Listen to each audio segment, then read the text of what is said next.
Matthias followed behind Ryu with a calm expression, but there were raging tides in his heart. He could tell that Ryu wasn't going all out with his speed, yet it was difficult for even Matthias, who was a half-step connecting Heaven Realm expert, to keep up. In truth, Matthias was a necromancer, so his body was his weakest aspect. However, knowing this, he had invested quite a lot into comprehending movement techniques to act as life-saving measures. In addition, his Loom clan's lineage was quite fond of lightness-type techniques, as Tay could attest to. Yet, he could hardly keep Ryu in his field of vision, despite using 70% of his full potential. Matthias was so shocked by this that he hardly had the time to realize he hadn't thought about where Ryu was leading him. But by the time he thought that he should be more questioning of this, his senses already picked up the fluctuations of a small realm's entrance. Ryu's figure disappeared into one of the many caves of Mortal Kai Mountain,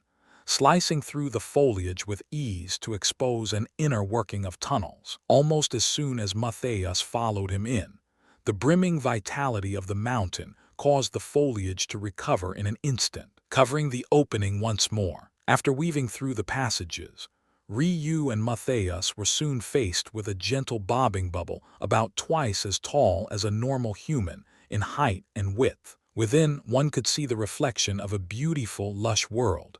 How did you find it so easily?" Matthias asked in astonishment. Everyone knew that the small realm's entrance constantly moved. In fact, this was the case for all small realms. It was just that when large sects or clans found small realms they took a liking to, they would use special means to seal said small realm's movement and keep it for themselves. However, the Mortal Kai small realm was quite a special case. If it wasn't, the core region would have long since snatched it for itself. Why would they let the small inner ring benefit from such a great cultivation resource? Unfortunately, they could only reap the rewards of this small realm through tributes the clans of the inner ring paid forward. This small realm was well known as an unrestrainable small realm. Small realms like this were rare, but did exist. Usually, small realms like this fell into two categories. Either their very existence was already tied to something, and thus couldn't be moved without losing its value, or the realm itself was too powerful. Usually, small realms in the latter category were very close to being true realms like this shrine realm. Of course, the Mortal Kai small realm fell into the former category.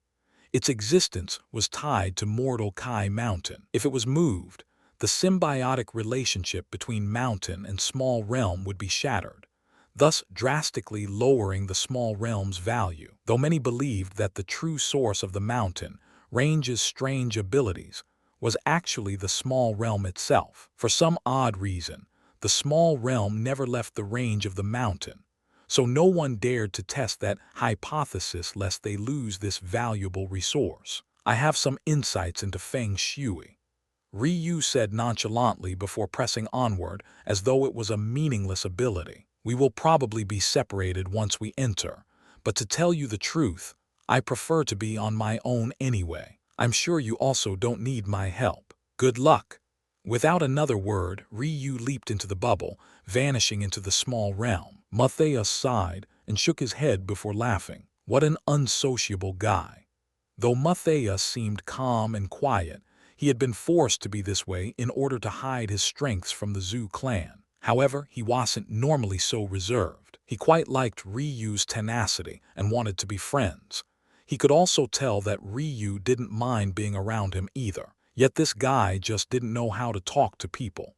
There's definitely a reason he insists on being a necromancer. I should have Master bring him along next time," Matthias said as he leapt into the small realm before it could shift positions again. It seems we've underestimated this place. I very much doubt that even the Blossom Plain has a better region for mortal realm cultivators. Ailsa looked around with a surprised expression. She actually didn't know much about the Shrine Realm or its current events, as Ryu had long since learned. So her surprise was genuine. Ryu nodded. "This place has Mortal Kai almost as dense as some places I recall from the Shrine Plain. This might seem meaningless, but it was actually a massive deal. Having such a dense region of Mortal Kai meant that all mortal realm existences gained a massive boon toward their progression and strength. Simply put, all mortal realm spiritual herbs, resources, and beasts were in great abundance here. Common grade, black grade, and earth grade resources here were practically overflowing, coupled with the odd vitality of this region. And every one of Ryu's footsteps would likely have at least a 10% likelihood of crushing something decently valuable. However, this actually wasn't what Ryu was most excited about. With such a dense amount of mortal kai, beasts would flourish in this place. The population of 4th, 5th, and 6th order beasts would be higher than any other region Ryu had ever encountered. This place, it was the perfect place to complete the pulse tempering realm. Currently, Ryu's Ice Phoenix bloodline provided him with 1/600 Jin of strength. His Fire Phoenix bloodline had completed the pulse tempering realm, thanks to his entering the Impose realm with his rage flames and subsequently awakening his rebirth flame, and provided him with 80,000 Jin of strength. His Fire Dragon bloodline was also complete at this realm, and provided him with 170,000 Jin of strength. And finally, his Lightning Killin bloodline was partially completed at this realm, and provided 53,400 Jin of strength. In total, Ryu now had just over 300,000 Jin of strength. Essentially, Ryu had the strength of someone around the middle divine vessel realm, as a half-step connecting heaven realm expert who had one ancestral bloodline would have about 1 million Jin of strength. However, a half-step connecting heaven realm expert with just a common grade bloodline would have 500,000 Jin of strength. Of course, a half-step immortal ring expert would have 10 million Jin of strength, while a half-step path extinction realm expert would have 100 million Jin of strength. These realms, from the half-step connecting heaven realm to the half-step path extinction realm, were the equivalent of the vessel tempering realm of the body realm. Once all 6 body vessels were opened, one would be the equivalent of a half-step connecting heaven realm expert. Upon tempering one's blood within the vessel tempering realm, one could reach the subsequent realms before finally attacking the blood tempering realm. This was a lofty goal for others, but for Ryu, it was only the beginning. Ryu's figure flashed, a look of incomparable ease on his face as he circled a large silver wolf, whose eyes crackled with blue lightning. Much like almost every other area of this small realm, copious amounts of vegetation surrounded their feet, but while the wolf's steps burnt and charred this greenery, Ryu's steps were so light that even blades of grass didn't bend beneath his weight. With a thought, his glaive cut forward, cleanly beheading the silver thunder wolf. That makes almost 3 dozen 5th order lightning spiritual roots. I think that should be enough to satiate my Killin bloodline. In truth, it had only been 2 days since Ryu entered. Yet not only had he collected enough lightning spiritual roots, but he had also collected over 20 ice spiritual roots as well. The best part was that these kills counted toward his points. Sometimes, his chosen beasts would be protecting spiritual herbs also on the list of missions, so he could kill 2 birds with 1 stone. Though it might shock others, Ryu wasn't surprised at all that he ranked first in points over the course of these 2 days. In fact, not only did he rank first, the distance between him and second place was large. Soon, Ryu had found a quiet place to cultivate. Entering the tub of seeking wood he built for himself in the outer region, he began to diligently cultivate. Because he used the Phoenix heavenly body technique, he knew that absorbing the ice spiritual roots would be much faster, so he didn't hesitate. A frigid cold whipped through the hidden underground space. One would think blood should be warm, but the blood of these beasts ran colder than a mountain peak. Yet, Ryu felt incomparably comfortable. Ailsa watched silently as the days ticked by, ensuring that nothing untoward occurred while Ryu was in seclusion. In truth, she was still very worried about how Ryu would enter the spiritual severing realm, and had been thinking of the problem every day. With Ryu's cultivation speed, he should have already been knocking on the divine vessel realm's door. Yet he had actually met such a tall mountain. If only I hadn't left that place in such a rage. Then I could just look up the records we have on the chaotic silk meridians. It can't be that an ancestral-grade meridian would stall its owner at such a low cultivation realm. Right, there must be a solution. Ailsa grit her teeth, coming to a decision. She wouldn't allow her own pride to waste Ryu's potential. Even if she had to apologize to that annoying old man, she would do so if it helped her little Ryu. Just as she had sunken deep into her own thoughts, Ryu's body was suddenly set ablaze, but this time the flames were a gorgeous royal blue. Suddenly, Ailsa froze. She had never felt this before. It felt as though something was screaming at her, something deep within her body. Her instincts were practically crying out. She hesitated. Should she listen to this instinct? Why hadn't she felt this feeling the last time Ryu evoked essence? She couldn't understand it, but she did know she was running out of time. Gritting her teeth, Ailsa made a decision. A strong bout of pride welled up in her chest. She was a cultist fairy, a princess of the cultist clan. If her ancestors could lead their life partners without the help of piles of resources and reference materials, so could she. Ryu, quickly. Use essence to form your Kai blade and enter the spiritual severing realm. Ryu didn't hesitate. He felt a keen sense of trust in Ailsa.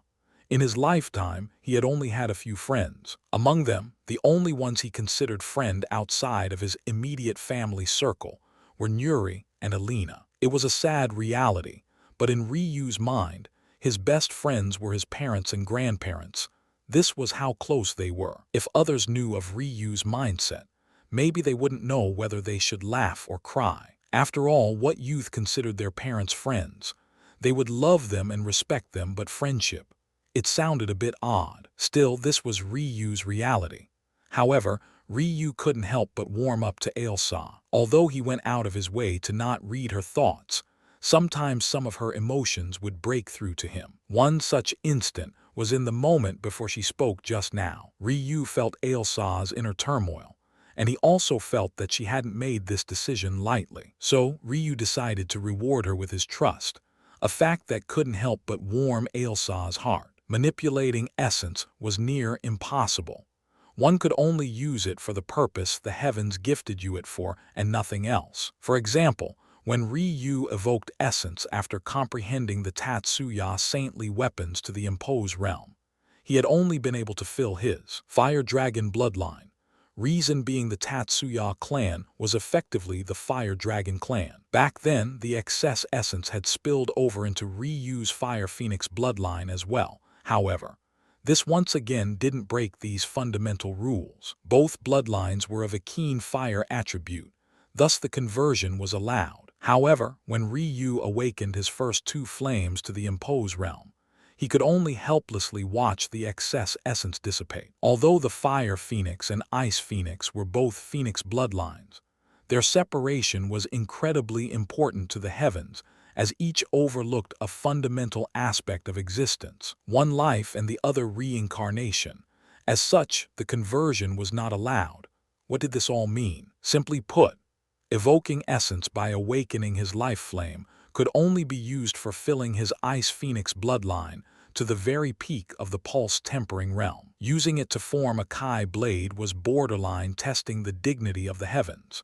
Still, Ryu followed through with Ailsa's request. Not only was this because he trusted her, but it was also because he had seen Ailsa manipulate essence to her will before. Fairies were a branch race of evolved humans who were far more in tune with the heavens than the other branches of their race. This connection was what allowed Ailsa to see the limits of one's potential with just a single glance. However, even among fairies, the cultist clan was a special case. They didn't have the high combat strength of the other top-tier fairy clans, but they more than made up for this with their strengths. Ryu suddenly felt a fiercer mental connection with Ailsa. This wasn't because their intimacy had deepened, but rather something Ailsa had forcibly done artificially. If Ryu rejected her now, not only would it cause severe backlash to her, but her foundation would be irreparably harmed. This one act alone allowed Ryu to understand just how deep Ailsa's resolve was. How could he bear to reject her now? No matter how cold he was, he would never be cold to such an extent. The instant he accepted, he felt his control of essence skyrocket. What once was an energy that removed to budge no matter how he pleaded, though he hadn't suddenly become capable of manipulating it at will, had at least become malleable. Ryu felt as though he was lifting something at the very edge of his limit. The strain was almost unbearable. Press on Ryu. Don't allow it to collapse. When one formed your Kai blade, it was necessary to gather up all the Kai in your meridians and pulses and expel it. Once it was expelled, one must control this Kai and form it into a sharp Kai blade. The deeper one's foundations, the clearer, more defined, and larger the Kai blade was. When he accepted Ailsa's request, Ryu hadn't hesitated to expel all of his Kai. In fact, the ceiling of the underground cave he had hidden in completely shattered, pulverized into fine dust particles as he was exposed to the air. Simply put, if one failed their first severing, they would fall back to the initial stages of the Kai refinement realm. Ryu couldn't afford to fail. For Ryu, controlling his Kai, even outside his body this way was easy. Usually this was a tough hurdle all Kai refiners had to leap over, and this was a key reason why only spiritual severing realm experts could send out Kai from their body. Ryu had spent the last several months practicing demonic strings, the earth-grade technique he chose from the Awoken Moon sect. Thanks to the 4th floor of the crystalline jade, Ryu had already reached the great success stage. For a Kai refinement expert to reach such a level in an earth-grade technique, only divine vessel and connecting heaven realm experts were meant to be capable of using. Ryu's talent was undeniable. Yet, Ryu felt his body trembling as he tried to form his Kai blade. It wasn't because of his own Kai, because he manipulated that with ease, but it was because of the essence he was trying to incorporate into his Kai blade. Ailsa felt a wave of despair overcome her as she watched Ryu's body tremble. Was she wrong? Had she pushed Ryu down a road of no return? With Ryu's talent, recultivating from the lower Kai refinement realm wasn't that big of a deal. But if he fell now, what of the selection? To make matters worse, after failing one's first severing, one's body would be completely devoid of Kai. The commotion Ryu caused when he initialized his Kai blade was already massive. The size of one's Kai blade followed the same principle as one's spiritual foundation. A common practitioner would only form a Kai blade of 1/2 meter in length for their first severing, but an absolute genius would form one of 5 meters for their first. Yet Ryu's Kai blade, even without incorporating essence, was 15 meters tall. Usually, a Kai blade formed of neutral Kai would be bland and uninteresting, but Ryu's trembled with a majestic purity. Even the skies seemed eager to shatter under its presence. This 15-meter-tall Kai blade was the product of Ryu practicing 3 6-star techniques at once. But even this Kai blade wasn't enough to sever the third strongest material in all of existence, even if the target was its weakest point. Without the help of essence, it was completely hopeless. Ailsa bit her lip. She was regretting her impulsiveness. Even if they were going to try this, she should have chosen a safer environment for him. She was a failure as a cultist fairy. No. Ryu's resolute voice rang out as his Kai blade began to slowly grow in size. He could already sense that many had already sensed his attempted breakthrough, and not all of them were beasts. No one would dare to approach while one had formed their Kai blade. Even the Kai blade of the weakest Kai refinement expert could threaten the life of a connecting heaven realm expert. It was just that the price of failing a severing was incomparably heavy, so no one used it to attack. Such a thing would be foolish. However, everyone knew the consequences. So while Ryu was struggling for his life and they didn't dare to approach now, many were looking on with a sinister light in their eyes. They all knew that there was only one human here with Kai refinement realm cultivation, and that human was once first place. Even after a few days of being idle, he was still ranked top 20, if they could kill him and take his points. However, even as they were thinking this, their hearts continued to tremble. Though they could sense Ryu attempting to break through, no one saw the size of his blade. After all, compared to the massive size of a small realm, a mere 15 meters wasn't tall enough to be seen from every corner. Still, the momentum of this breakthrough. Just how sturdy were his foundations?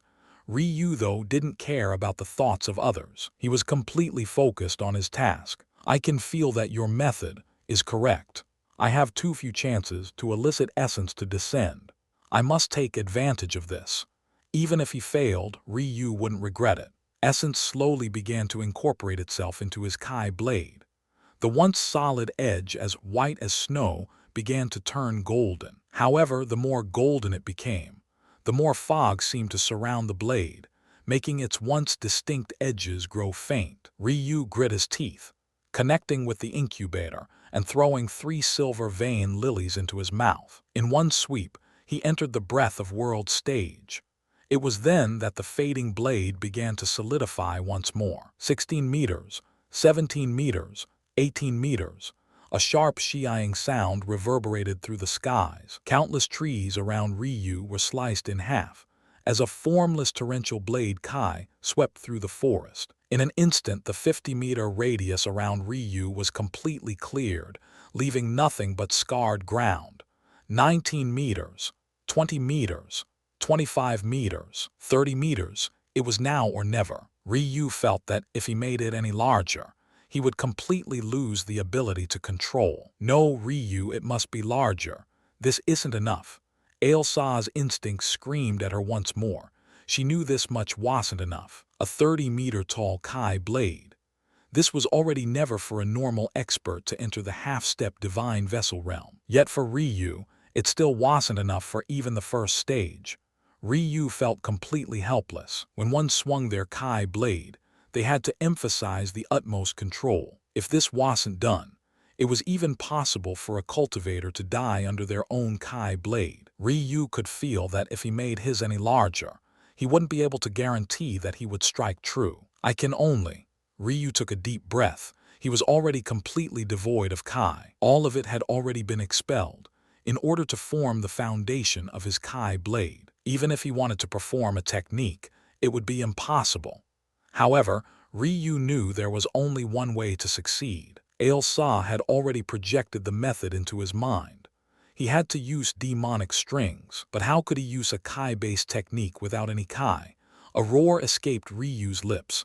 1 imposed barrier, 2 imposed barriers, 3 imposed barriers, 4, 5, 6. Ryu unleashed his everything. The core essence of entering the impose realm was to gain the ability to impose one's will upon reality. If Ryu wanted to, no one below the connecting heaven realm could even dream of standing before him, unless they too had comprehended an inheritance to the impose realm. Yet, Ryu wasn't attempting to pressure a mere divine vessel realm expert. He was trying to impose his will upon the heavens themselves.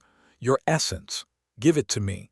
Life flame impose realm. Rage flame impose realm. Rebirth flame impose realm. Tatsuya glaive impose realm.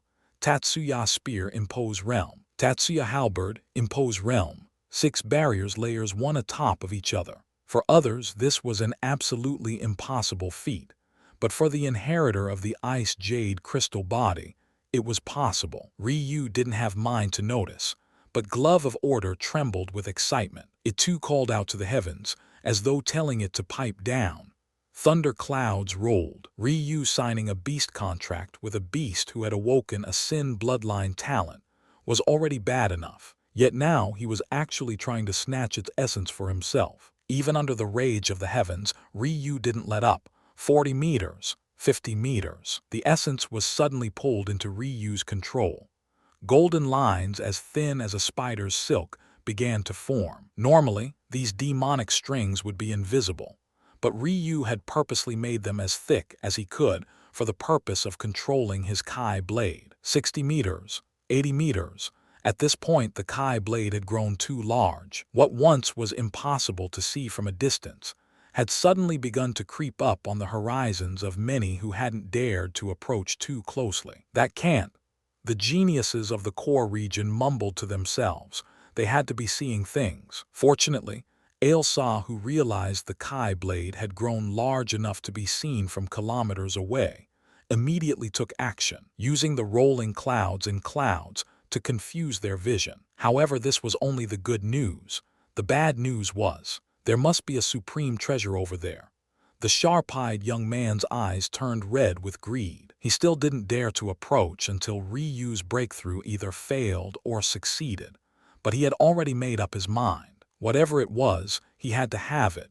He wasn't the only one who came to this conclusion. All 18 connecting heaven realm geniuses, who had come this time around, felt their hearts tremble. Tribulation clouds were incredibly rare in the martial world.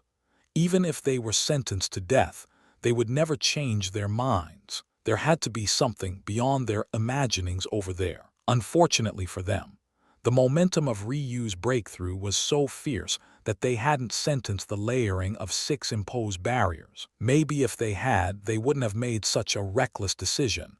100 meters, 120 meters, 150 meters.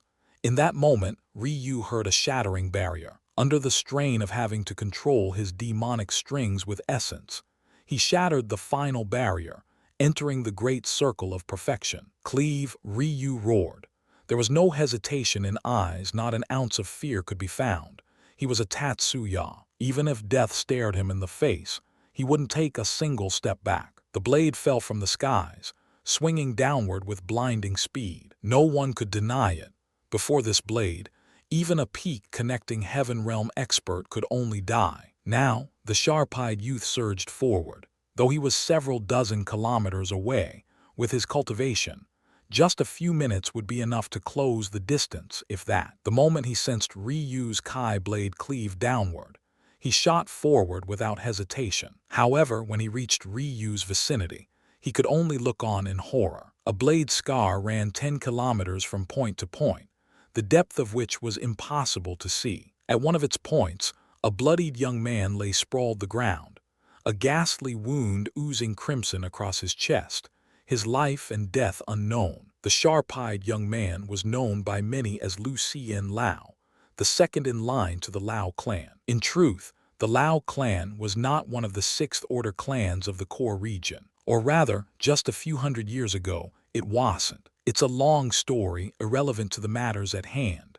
But the short of it was that Throne Byron, after the Lao clan was pushed into a corner, succeeded in grasping the throne of a clan on the verge of becoming a half-step 7th order clan, the most powerful clan of the core region, the Ember clan. Thanks to his brother, not just the Lao clan, but he as Throne Byron's younger sibling, benefited greatly. There were countless things he had seen in his young life, and he could be considered to be well-versed in the matters of the world. But even he couldn't make heads or tails of the scene before him. Despite very clearly seeing that Ryu was heavily injured, he still hesitated to take a step forward. The blade scar was unlike anything he had ever seen. The oppressive aura, the raging Kai, the sharpness that made one feel a single misstep would reap their life. Even the oppressive vitality of the mortal Kai small realm was directly suppressed. The various vegetation and plant life that had been cut down showed no signs of growing back in the short term. At that moment,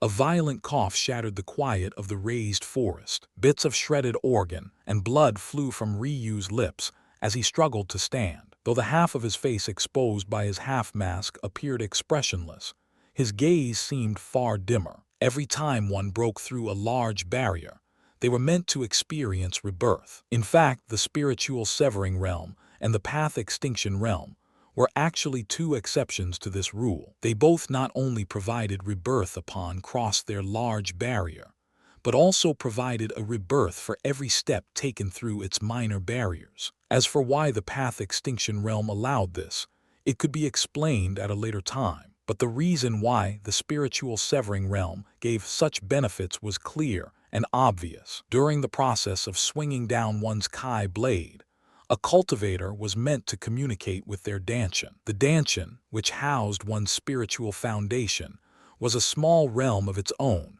unique to every martial cultivator. This communication would allow the Kai blade to switch its state and shift from one's current plane of existence to the plane of existence one's spiritual foundation resided in. This was how a cultivator could avoid bisecting themselves, as they severed the connection between their meridians and spiritual foundation in order to reform a stronger connection. Upon completing each severing, one's meridians would grow in size. Eventually, After multiple severings, one's meridians would begin to increase its connection to one's dantian, thus allowing it to gain some characteristics of a small realm of its own, which would then allow one to store even more energy within their meridians. This process was beneficial, but also incredibly dangerous. Even the slightest mistake in controlling the Kai blade's shift to one's dantian plane could result in irreparable damages. So the heavens displayed a bit of mercy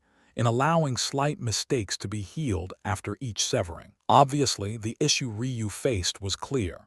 He hadn't experienced rebirth, and his injuries hadn't been healed. There was only one explanation he could think of for this: he had failed. Sensing the destitute nature of his meridians, completely barren of Kai, a bitterness swelled in his heart. A moment later, an anxiousness he couldn't control overwhelmed him. The mildest punishment one would face after failing their first severing was dropping back down to the lower Kai refinement realm. However, there was an even more savage punishment for those who partially succeeded, but ultimately failed. Completing a severing was only half the process of entering the spiritual severing realm. The other half was re-establishing the connection one severed between their dantian plane and their meridians. If one failed to re-establish this connection, one could permanently weaken or even lose the link one had with their dantian. What did this mean?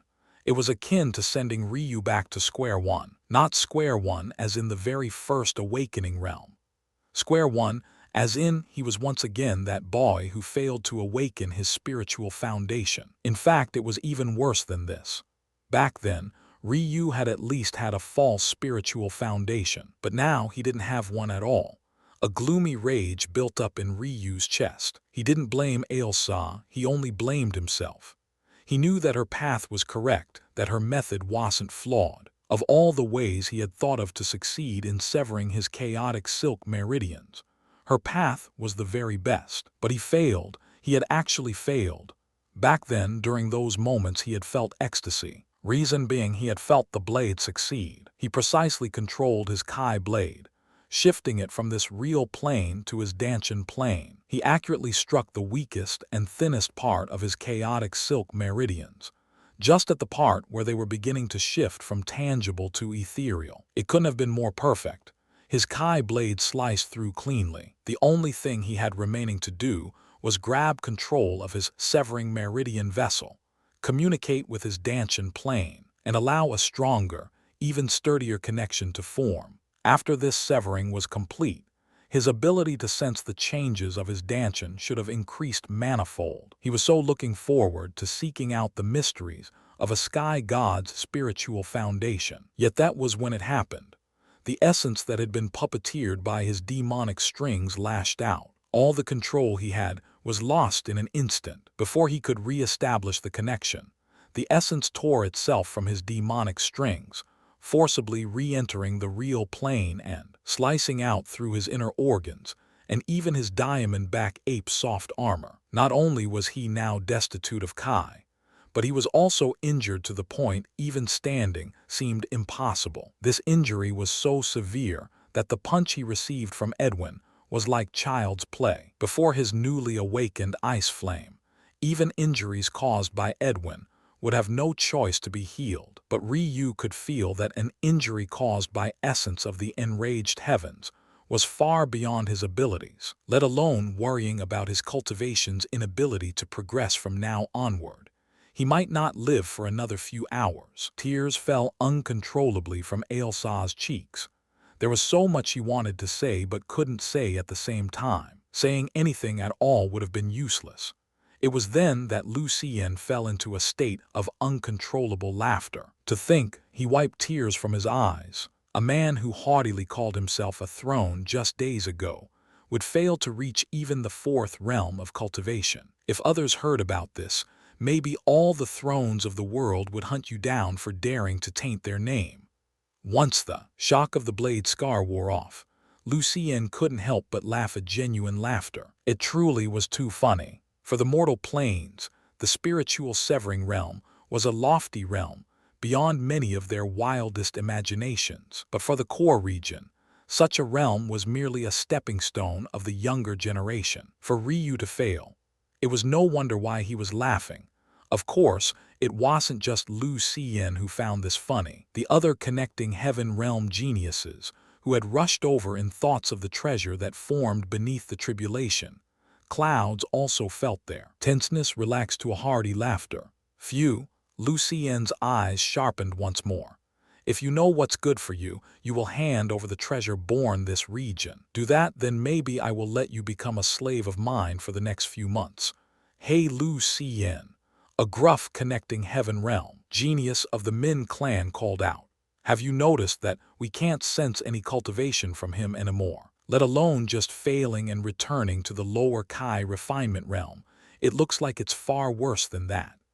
Lu Xian was partially stunned by these words. When he checked to see that second-in-line heir of the Min clan was correct, the amusement in his eyes grew to new levels. Since that's the case, there's no point in even speaking conditions with him. I don't need a cripple for a slave. Plus, this kind of life is what you deserve for daring to provoke my elder brother. Look at his height, then look at yours. Is there even a need to compare? Lu Xian sneered with disdain. Vigil, you can have any belongings he has on him, but the treasure that formed here is mine. Lu Xian said without regard for the Min clan's genius. You can't do as you please here, Lu Xian. Your big brother is nowhere in sight. You will have to rely on yourself. A genius of the Ofra clan replied with disdain. Lu Xian grinned, completely unperturbed. If you want to compete with me, feeling free. Ryu struggled to his feet. He had responded to the jeering he received at all. He simply didn't have the heart to. Half of him wanted to continue lying on the ground. If he was only fighting for himself, maybe that really would have been the choice he made. However, even he himself didn't realize he had already risen to his knees before he truly registered his own actions. His intestines threatened to spill outward as he pushed himself up, but he could only hold them in place with his forearm, applying whatever small strength he had left. Of the 18 connecting heaven realm geniuses who had entered this small realm, 3 of them were already here. There was no doubt that others were already rushing over at their fastest possible speeds as well. How he would face them, Ryu didn't know. Would he survive? Ryu didn't know. Had his road come to an end so soon? Even that, the most pressing question in Ryu's mind, was completely unknown. Don't complain so much. He's a throne after all. He's bound to have exploited his sect out of some good things. Don't bullshit me. What the hell could I ever want from a trash fifth order sect? Do you think I'm a newborn? Fight me if you're so confident. As he slowly rose from his knees, listening to the 3 geniuses of the Lao, Min and Ofra clans, Ryu felt a little lost. Hardship rarely appeared at expected times. Often one would be blindsided. Though their words were harsh, weren't they also correct? Who could have ever expected that the haughty Ryu would fail at such an early step of cultivation? Ryu, the man with the first-ranked heavenly pupils. Ryu, the man with 4 ancestral-grade bloodlines. Ryu, the man with ice jade crystal bones. Ryu, the man who swore to slaughter the rulers of this plane. All of it seemed like nothing more than a joke now. In fact, this joke was even worse than when he had been born with a false spiritual foundation. At least then, his hope had been completely cut off from the very beginning. But this time they dangled a carrot before him, lighting a path of hope. If he just worked hard enough, if he just shed enough blood, if he just grit his teeth and suffered through everything thrown at him, he would one day reach the goals he sought after. But here he was, a failure, listening to the snide remarks of those he felt were so far beneath him, ants that he could have squashed even as a mortal in his first life. Yet there was nothing he could say. None of the words they had spoken were wrong or false. He had failed, and his path into the future seemed to be cut off. The heavens really were nothing but trash. Blood seemed to endlessly drip from Ryu's body. Anyone else would have likely bled out by now. But the vitality of Ryu's various bloodlines could hardly be matched. Unfortunately, no matter how high his vitality was, there was little he could do about his organs shutting down. Even the greenery of the mortal Kai small realm, which were used to growing back as quickly as they were cut down, couldn't fight against the aura of Ryu's Kai blade, and they had only been affected by its domain rather than by it directly. Ryu, however, had been directly struck by his own blade.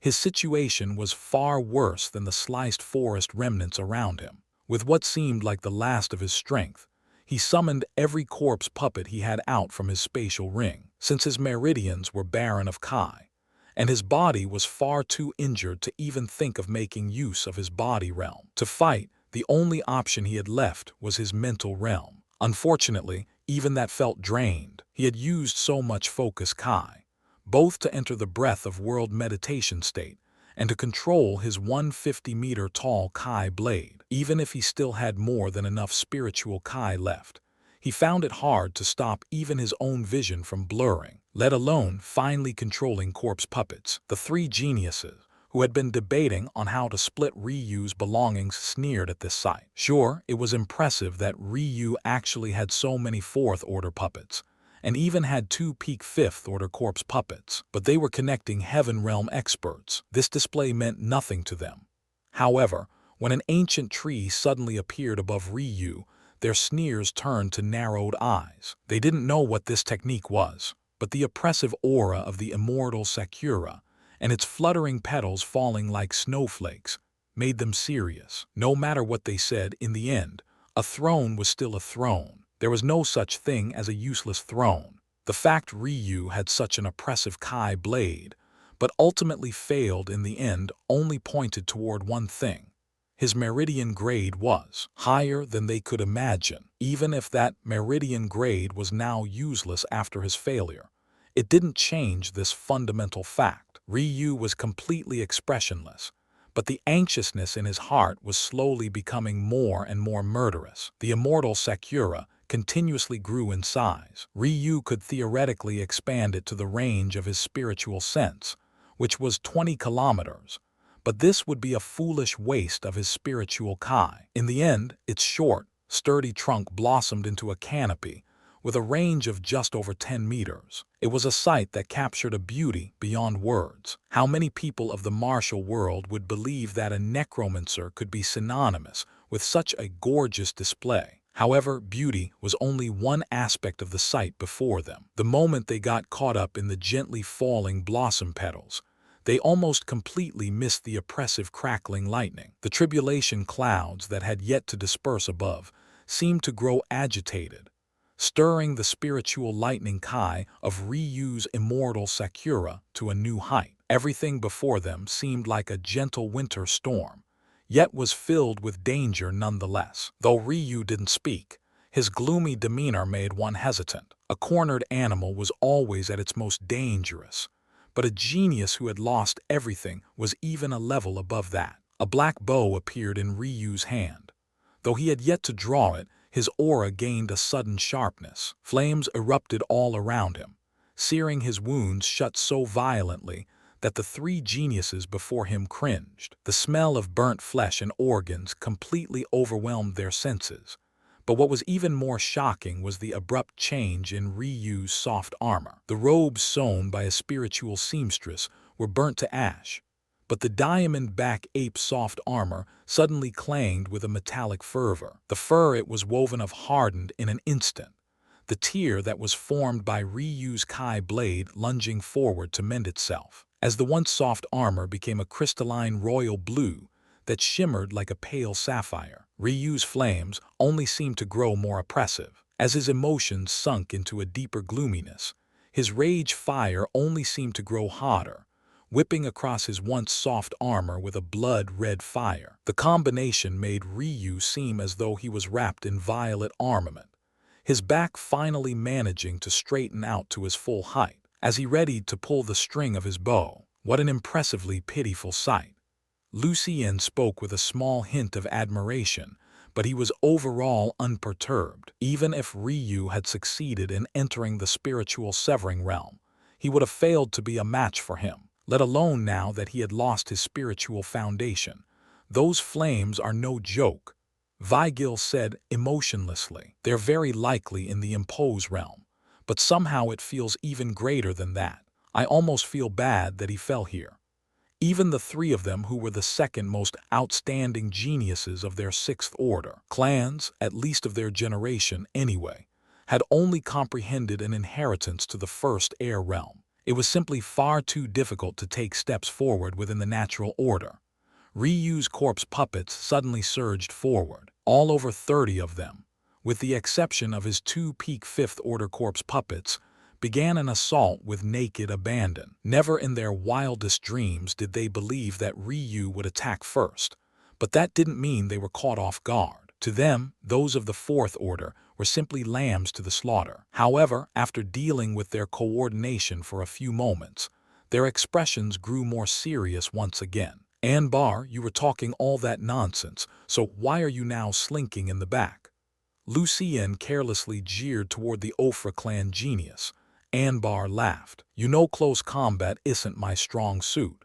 He casually glided backward, easily dodging the strikes of the numerous spears aimed toward him.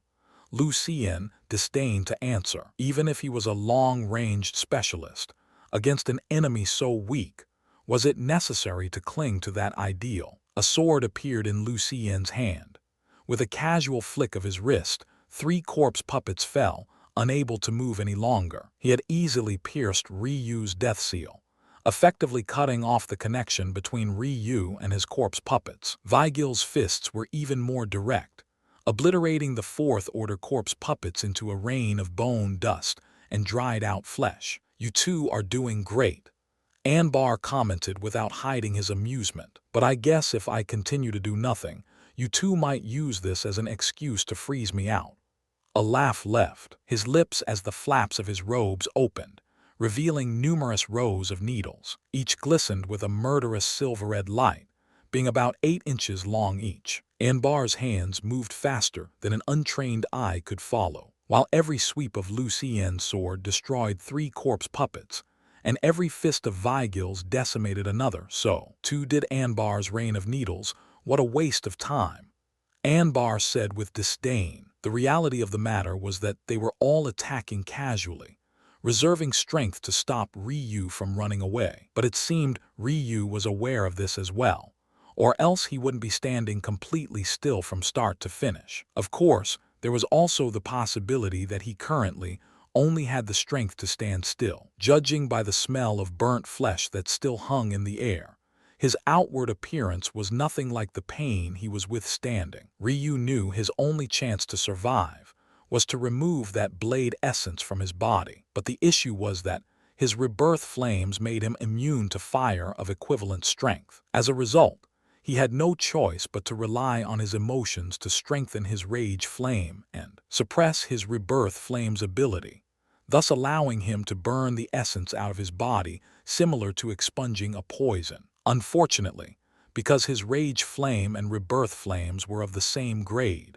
the rage flame only had minimal effectiveness, forcing Ryu to endure the burning of his inner organs for a far longer period of time. Even if he wanted to run under his own strength, it would be too difficult. What kind of necromancer is this? His death seals are too easily to find and shatter. It's clear he's received no formal training. What kind of necromancer can't hide his own Achilles heel? Anbar said, this is a waste of time. Clearly he can't run, even if he wanted to. Let's just kill him and call it a day before those others manage to find their way here. If we suddenly get more rivals, all of our shares will plummet. Agreed. Anbar and Vigil responded to Lucien's words simultaneously. Almost as soon as these words fell, a red Kai arrow shot through the skies. It was completely weightless, but this only made its speed far more troubling. Lucien snorted, his sword snaking forward and shattering the Kai arrow. Don't you think it's already too late for that? Lucien's sword didn't pause, effectively slaughtering the last fourth-order corpse puppet with ease. Ryu's jaw clenched. He had never experienced such pain in his life, even when he forcibly pushed his speed past his limits when he ran from Leopold. Still, he stretched his body once more, pulling back his bowstring again. The glove of natural order responded in kind, fueled by his comprehension of rage fire. Arrow after arrow was formed one after another. They streaked across the skies, and though they were unable to threaten the 3 geniuses, it slowed their steps forward. Go, I will cover your 2. Anbar said casually, his eyes flashing with interest. Also, I agree. You two can have whatever other treasures may lie here. But that glove, I want it.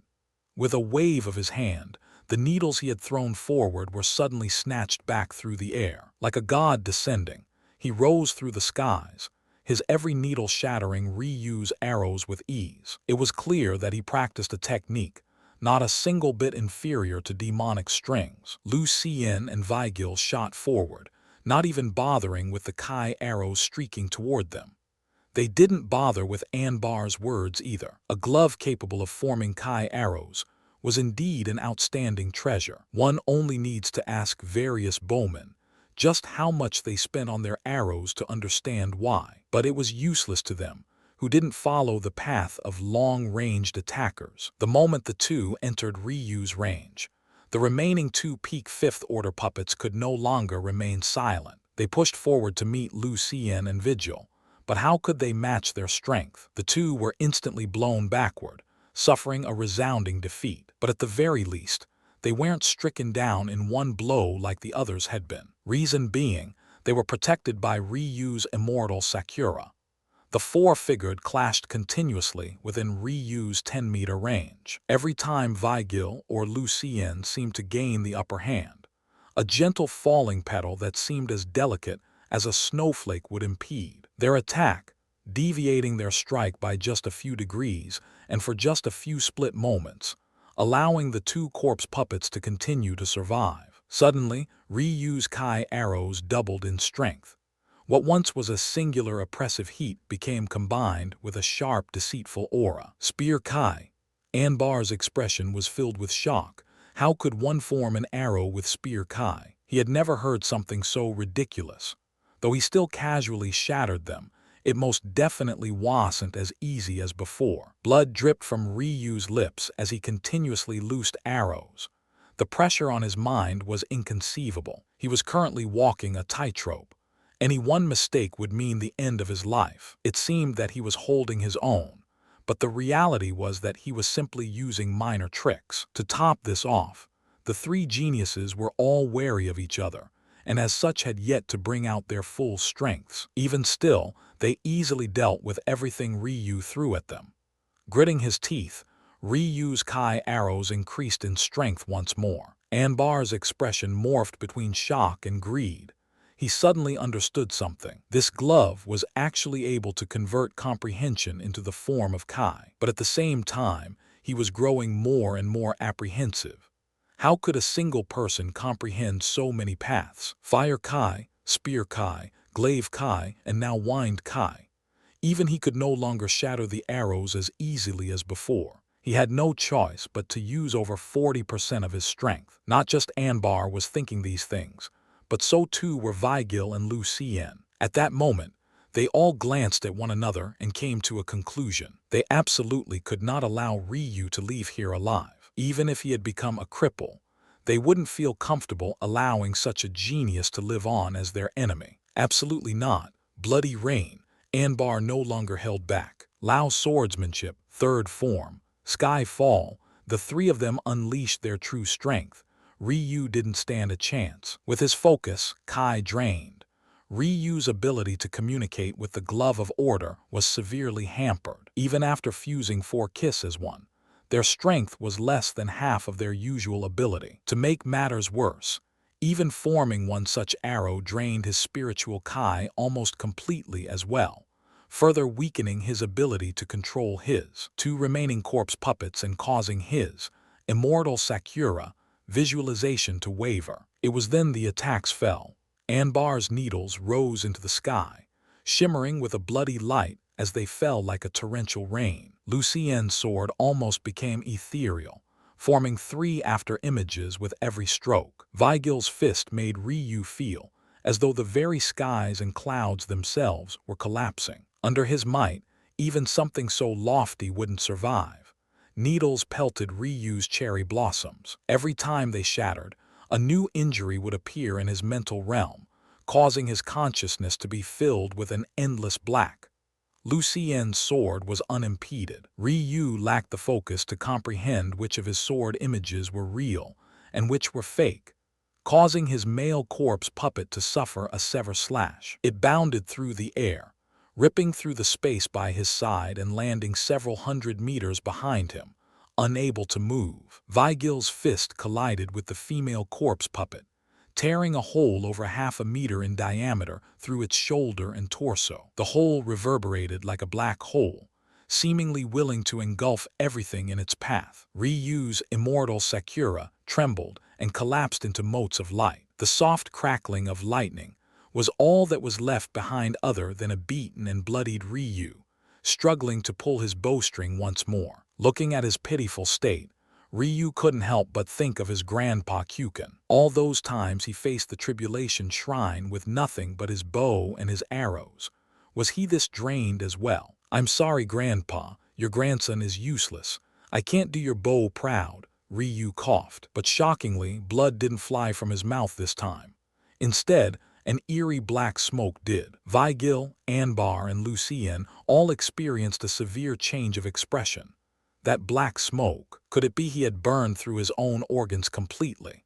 A screaming, burning pain ravaged Ryu's body, but he still solemnly put his bow away, taking out a halberd with a dark violet body that stood 2 heads taller than himself. He couldn't do his grandfather proud with his bow like he had wanted to, but even if he would die today, his back would be straight enough to pierce through the skies. He hated those skies with every fiber of his being. It was those skies that gifted him such otherworldly talent, yet sealed his ability to use them with a false spiritual foundation. It was those skies that gifted him his chaotic silk meridians, yet didn't allow him to reach even the mere 4th order. It was those skies that beat him down again and again, ripping his family, his dignity, and now even his hope from him. If he was going to die today, he would make sure those skies felt his rage. "Don't hide it."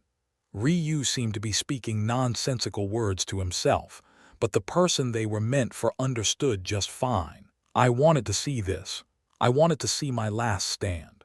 Ryu's second hand made it to the shaft of his halberd, brandishing it forward with a menacing sheen. His aura changed completely, the image of a man in robes soaked in blood rising to his back. This shouldn't have been the projection that appeared. The dragon god was man who oozed nobility. He wasn't supposed to look like this. Ghastly screams filled the air. No one knew where they came from, but they dripped with resentment that could drown even the heavens themselves. Birthed phenomena. The 3 geniuses looked at the manifestation above Ryu's head, shaken to their core. But they didn't get the time to think. Ryu, with what remained of his strength, had already surged forward. The thought of escaping never entered his mind. It was then that the tribulation clouds above that had still yet to disperse began to slowly turn crimson. Matthias' features darkened as he dodged the attacks of 6 assailants. In truth, the pressure on him wasn't very great, despite the savage grins on the faces of his opponents. Defeating them would be as easy as summoning just one of his mid-tier corpse puppets, despite the fact all 6 of his opponents had stepped into the connecting heaven realm. However, it was impossible for him to do this. He had spent all this time hiding his status as a necromancer from even his own family. It was even to the point where he committed a massacre on the Loom clan's council to ensure it remained a secret. In fact, even to this point, his family still had no idea where he had been all this time and just where he had gained his status as a throne from. He wasn't powerful enough. He didn't wield enough strength. How could he now compromise everything now? "The core region is quite shameless," Matthias said coldly. "Do you really believe that we're fools? Even if the core region clans increased their strength tenfold, they wouldn't be able to produce this many connecting heaven realm experts below 500 years old." The 6 attackers sneered but didn't respond. They were the subordinates of the Min, Lao and Ofra second-in-line heirs. They had been left to protect the perimeter and disallow anyone else from approaching any closer. In addition to this, Matthias was correct. They were already all well over 500 years old. But so what? The moderator of this event was one of their own, and the checks for appropriate age were also conducted by him, who was going to expose them exactly. "Scurry along now." One of the 6 sent a fist forward that Matthias slithered out of the way of. Don't think that you're a match for us simply because you've lasted this long. We're more interested in keeping others out. Even if you slipped by, you'd be too weak to do much of anything anyway. Matthias' movements suddenly stopped, along with his actions. So too did the six-core region lackeys come to a pause as well. Their purpose was never to kill Matthias. In fact, they had used not even a tenth of their strength, as most of their attention was on the surroundings. Because of this, they mistakenly believed that Matthias only survived so long because they went easy on him, having no idea that Matthias could reap their lives with a single thought. However, Matthias looked toward the distance. As good as Vigil, Lu Xian and Anbar had been at sensing the sudden changes, Matthias was even more so. As a necromancer, his mental realm was far beyond their own. In fact, he could clearly see Ryu's situation. He was nothing but a man on his last legs. Matthias turned and began to walk away, no longer bothering with the six behind him. Not only could he kill these six easily, he could also kill the three that obstructed Ryu with barely a little more effort. However, what would come of that? With the death of 3 second-in-line heirs, the core region would be thoroughly enraged. They'd immediately investigate these matters, and even if Matthias left no evidence, there was no doubt that his Loom clan would suffer nonetheless. After all, the man they originally offended was the very elder brother that Lu Xian looked up to so much. Even if they weren't involved, he would take advantage of his little brother's death for revenge. And what would happen if he didn't kill them and only saved Ryu? Then all the effort he had put into hiding his combat strength would be exposed. And so would his connection to the necromancy guilds. He simply couldn't defeat those three, or even these six, without his corpse puppets if they fought together. And for what or who would all that trouble be for exactly? A Ryu that he had only known for a few days. No matter how good his impression of Ryu was, making such a decision was simply far too irresponsible. He couldn't do it. There was too much lying on his shoulders. Matthias closed his eyes. "I'm sorry, Ryu." With a flash, he disappeared into the distance. Raging heat billowed from Ryu's body. Even if the three core region geniuses were very much aware that this was the end of his rope, the flames that flickered along his body were nothing like the one would accept. Instead, they seemed to be fueled by blood, dyeing the air around him in a deep crimson light. The three geniuses were entirely focused on Ryu, unwilling to blink for even a moment. It wasn't because they felt that Ryu was their match, but rather because they felt a corner dog's final assault wasn't something to be ignored. However, even with 3 pairs of eyes trained on him, Ryu's sudden burst of speed almost caused them to completely lose sight of him. Lined assault. Ryu had long since entered the circle of perfection in this peak black grade technique, thus giving him a 4-fold increase in strength. With how fast his speed already was, his instantaneous straight-line speed was far faster than anything these three could imagine. Pierce of the basic stances.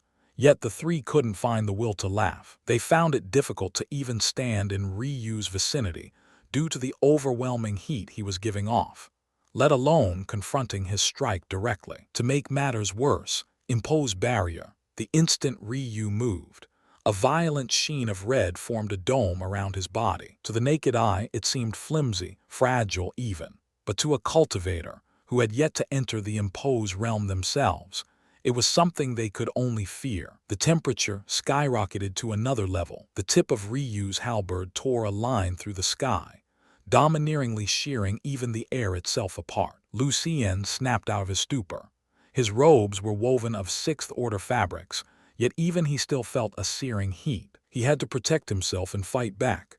Now, a sheen of Kai enveloped his body. Having to siphon his Kai to protect his skin like this dropped the Kai available to him by an entire 10%, coupled with the suppression he faced against this imposed barrier, and his battle effectiveness dropped by 30%. It wasn't just him, but the same was true for Vigil and Anbar as well. Suddenly, their battle effectiveness dropped by another 20%. A look of horror matted their faces as they instantly understood the reason. Ryu had projected two imposed barriers at once. One was a dome that seemed forged of a thin curtain of blood, but the other was filled with patterns that looked like the scales of a crimson dragon. That imposed barrier pulsed with life, almost as if to breathe. They melded into one, becoming an oppressive atmosphere that sought to blanket the area in its might. It was then that Ryu's pierce reached Lu Xian. Like a shooting star streaking across the battlefield, it sought to gouge out his throat and end his life. However, at the end of it all, Ryu's body was now merely comparable to a higher divine vessel realm expert. In addition, even if he struggled to layer another imposed barrier, his mind, already drained, would simply collapse. Even now, maybe his imposed barriers wouldn't last even 10 more seconds. His body was in shambles, burnt to a crisp under his own effort and flames. His mental realm was a collection of shattered bits and pieces, barely holding on to its consciousness. And his kai was completely barren, the severed tip of his chaotic silk meridians hanging loosely within his body. He simply shouldn't be able to stand right now, let alone fight. At that moment, Ryu's halberd met Lu Xian's sword. Ryu felt an energy as tall as a mountain crashing into him, though he didn't retreat even a single step, and it was Lu Xian who took several backward. This was only a painted illusion. Lu Xian's choice to step backward was intelligent.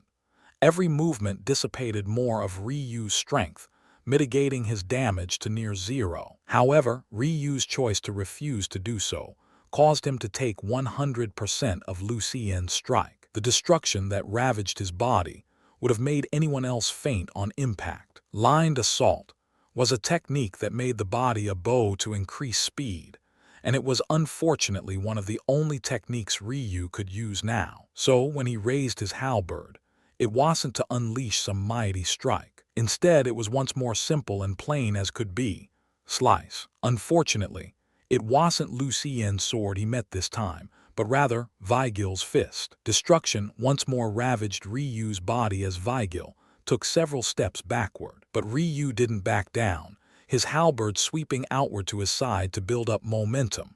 Sweep. The moment Ryu's strike met Lu Xian's sword, a rain of needles fell from the skies. Some bounced of his diamond-back ape armor, and others were directly incinerated by his rage flames. But those were only some. Another portion, filled with Anbar's hidden strength, managed to tear their through, pelting Ryu's body with countless injuries. Still, Ryu refused to take even a single step back. His once straight back hunched over slightly, unable to continue piercing toward the skies even as ragged breaths released billows of black smoke from his lips. But he still took yet another step forward. Advance, lunge, sweep, sidestep, advance, sidestep, slice. The series of basic stances changed together in a beautiful simplicity. However, the three geniuses no longer seemed eager to kill Ryu. In fact, with serious expressions, they defended and waited. Basic stances were no longer as crisp, no longer as refined. He could no longer bow his body and unleashed an unbridled, lined assault. It felt that he had really come to the end of his rope. Skyfall. Vigil's built-up momentum unleashed in an instant. His fist instantly appeared before Ryu's chest. Boom. If one was watching on, perhaps they too would feel this impact to their chest. It wouldn't matter that the strike wasn't meant for them. Ryu's armor shattered as he was sent flying into the distance. His flames had already become too weak to maintain its structure. This seemed like the inevitable conclusion. The man who refused to take even a single step back had, in the end, been forced to. Sometimes, in the face of absolute strength, there wasn't much of a point in staunch resolve. When Ryu and Ailsa first met, this was a point Ailsa made abundantly clear. Not everyone could fight against the will of the heavens. Doing so wasn't as simple as Ryu believed. There were many people in this world who willed with all their might to grow stronger, to become something better for themselves, but still failed in the end. That bitter taste of defeat, even after you had given it your all. This was what Ryu was now experiencing. He lay in the distance, entrenched in the dirt. Maybe he would have lost consciousness already if it wasn't for his violent coughing. Every time it seemed he would finally slip away, another violent torrent of black smoke would snake up and out of his throat, convulsing his already beaten body with endless pain. In his hand, his halberd lay, his fingers wrapped around it so tightly that even his already fair skin turned several tones paler. "Let's end this farce," Lu Xian said plainly. The three geniuses hadn't sustained even a single injury. The so-called bloody dragon god in the sky hadn't faded, but its aura had. It no longer seemed sustained by Ryu's mental realm, but was rather held up by his emotions. Unable to lift or move his body, Ryu couldn't even watch as the three geniuses approach him. His only sight was the sky above his head. It was quite ironic. He hated nothing more than those skies right now, but it forced him to look at it even as his final moments drew near. Ryu thought of parents. His father that had descended into the nether realm to find him. His mother that had used the last bit of her strength to seal their holy lands. He thought of his grandparents. Had they sacrificed themselves? Were they long since dead? Would he be able to see them after he died? Ryu's muscles spasmed, another violent cough ripping through his body. This time, though, it was followed by blood. It seemed his coughing had torn a new wound his throat. Not that he was using it much before anyway. The sight of a gorgeous beauty, with gentle and mischievous eyes, filled Ryu's mind. His wife, the love of his life. The woman he would happily bow his head to and heed the every need of. Was she struggling right now? Did she need him? Was she still waiting for him? "I promised." Ryu tried to mumble to himself, but his torn throat didn't allow him. In the end, the words only became a projection of his mind. "I want you to know that I will never leave you, no matter what happens. Can you promise me that you will remember this?" Those were the words he had told her during their final night. However, if he died here, there would be no third chance. There wouldn't be another sky god's legacy to allow him to reincarnate. This was it. The fire in Ryu's mind burned even brighter when he thought of this. He had promised. He couldn't let her down. He didn't want to let her down. If his gaze held any power at all, even the skies above his head would have collapsed at his fervent desire. He wanted to live not for himself but for her, but it was useless. No matter how fierce his gaze became, no matter how fiercely his body trembled and tried to rise, he couldn't budge a single inch. He had reached the limit. There was simply no energy left within him. He had run completely dry, even as he struggled to stand once more.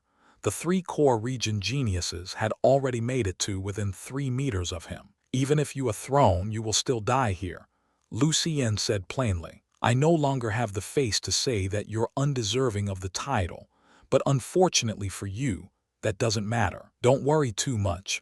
I will be sure to send your head to Taedra. As for leaving you with a complete body, you lost that right the moment you offended my Lao clan." Lu Xian raised his sword. Looking at the skies that filled his gaze, Ryu could just barely see the sun reflecting light along its silvery finish. With Ryu's death all but guaranteed, it seemed the tribulation clouds above no longer cared to stay, almost as though it disdained to even watch his final moments. The blade descended. The reflective ray danced across Ryu's face and mask, teasing him with a faint warmth that drew ever closer. It was at that moment that earth beneath them shook. Caught off guard, Lu Xian's stance shifted, causing his descending sword to lose its accuracy. Lu Xian frowned, wanting to adjust for this odd change, but the earth shook again. Suddenly, a shocking change occurred. The earth shot up from the ground. In an instant, it loomed over 100 meters and was still steadily growing. "Who?" Lu Xian roared in anger. He, Anbar and Vigil shot backward. It wasn't because this attack threatened them, but rather because they couldn't find the enemy. For an enemy to sneak up on them like this, they couldn't help but be cautious. Soon, the wall of earth cast a shadow over the earth. It was so high that Lu Xian could no longer see Ryu's body from their vantage point, but he was absolutely certain that the earth had risen beneath Ryu, meaning Ryu wasn't on the other side of this wall, but was rather at the very top of it. Ryu, who lay atop of the wall, could still only look into the skies. He had felt the earth beneath him shift, but he didn't know what was happening. This certainly wasn't happening because of him. He simply didn't have any comprehension of the earth path, let alone deep enough comprehension to cause such a violent surge. Plus, even if he did, He didn't have the strength left to employ it now. After a split second of confusion, Ryu suddenly felt the rays of the sun blocked by something as a shadow was cast over him. He struggled to look over, but all he could catch was the edge of a robe flapping in the wind as the wall of earth continued to surge upward. Ryu and the mysterious figure were silent. It was an odd atmosphere. Ryu's throat was too injured to say anything, while the mysterious figure didn't want to say anything. Suddenly, Ryu felt a hand touch his face. It was a warm touch, but had the gruff, crude, and calloused feeling only a trained man could have. A moment later, Ryu's mask was lifted from his face. Despite the situation, he felt shock at this person's actions. They actually dared to remove his mask. No matter how much Lu Xian wanted him dead, he hadn't dared to remove Ryu's mask. The power of the Necromancer Guild was simply too much. If they ever found out about this, they would go all to find and kill this man. Usually, one would be able to stop their mask from being taken off by infusing Kai into it. This was how the masks didn't fall off during battle. But how could Ryu accomplish this now? His body was completely devoid of Kai. He likely would never be able to cultivate again. Sure enough, it really is you. When Ryu heard this voice, his pupils constricted to the size of pinholes. Even if he was half dead with his life hanging by a string, he would recognize this voice. The voice laughed. It was a mixture of complexity and relief, as though he was thankful that he hadn't fallen to some endless hole of depravity. Finally, there was happiness. He was genuinely delighted to have found Ryu. These torrent of emotions weren't this mysterious man's alone. Ryu's face, practically the only part of his body that could move a single inch, couldn't seem to decide what emotion to display. Was it sadness, agitation, confusion? Ryu, you must call out your bloodied steed and run away. I will hold them here for as long as I can, but there's only so much this wall can do. If you need help, tell me now. The mysterious man knew that Ryu was likely depleted beyond normal levels. Maybe he didn't even have the spiritual Kai necessary to release the bloodied steed from his beast pouch. If that was the case, he could only enlist the help of this man. The man was right. What was an earth wall of a mere few hundred meters to a connecting heaven realm expert? With a little effort, even a spiritual severing realm expert could fly up such a distance. The only reason they hadn't immediately was because they were a bit apprehensive above how this mysterious man appeared out from nowhere. Only this man knew that it was a mere insignificant trick once it was seen through. To make matters worse, the earth wall was clearly thinning out rapidly. In order to make it go higher faster, there was no doubt that some sacrifices had to be made. Ryu could only imagine how much energy it took to produce such a thing. Ryu struggled to look toward the man. Another violent, rippling cough tore through his shredded throat. But finally, he was able to catch a glimpse. He had never been able to lay eyes on this man personally before, but the moment he did, he felt a surge of emotions. That staunch jaw, that healthy tan skin, those deep brown eyes. Ryu faintly felt an inexplicable pang when he saw how pale the man's face was. Lingering feelings from a life long forgotten, that had felt only moments away from fading completely, suddenly reaffirmed themselves. Forging a strong tie, Ryu couldn't sever even if he wanted to. The middle-aged man smiled.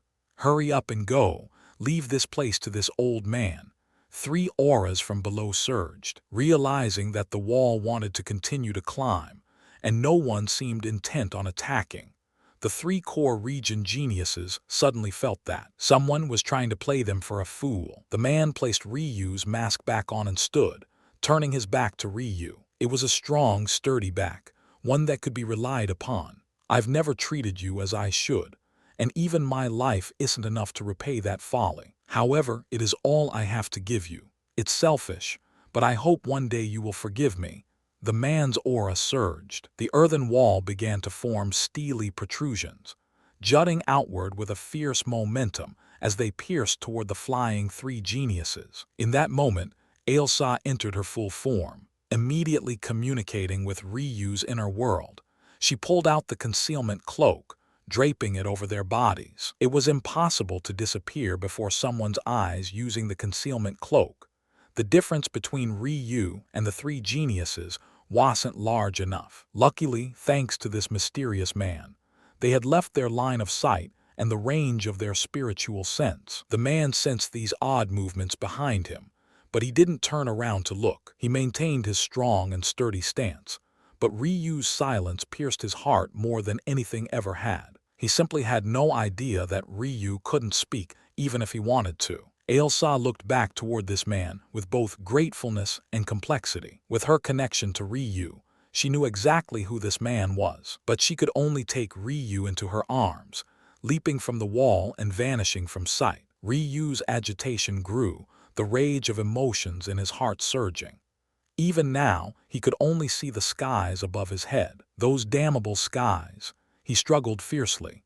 He felt like he was choking, as though a firm hand had gripped his throat. His head turned in Ailsa's embrace, but he could only see the faint outline of a man trembling, his energy depleting far faster than it could recover. The earthen wall crumbled, its structure far too unstable.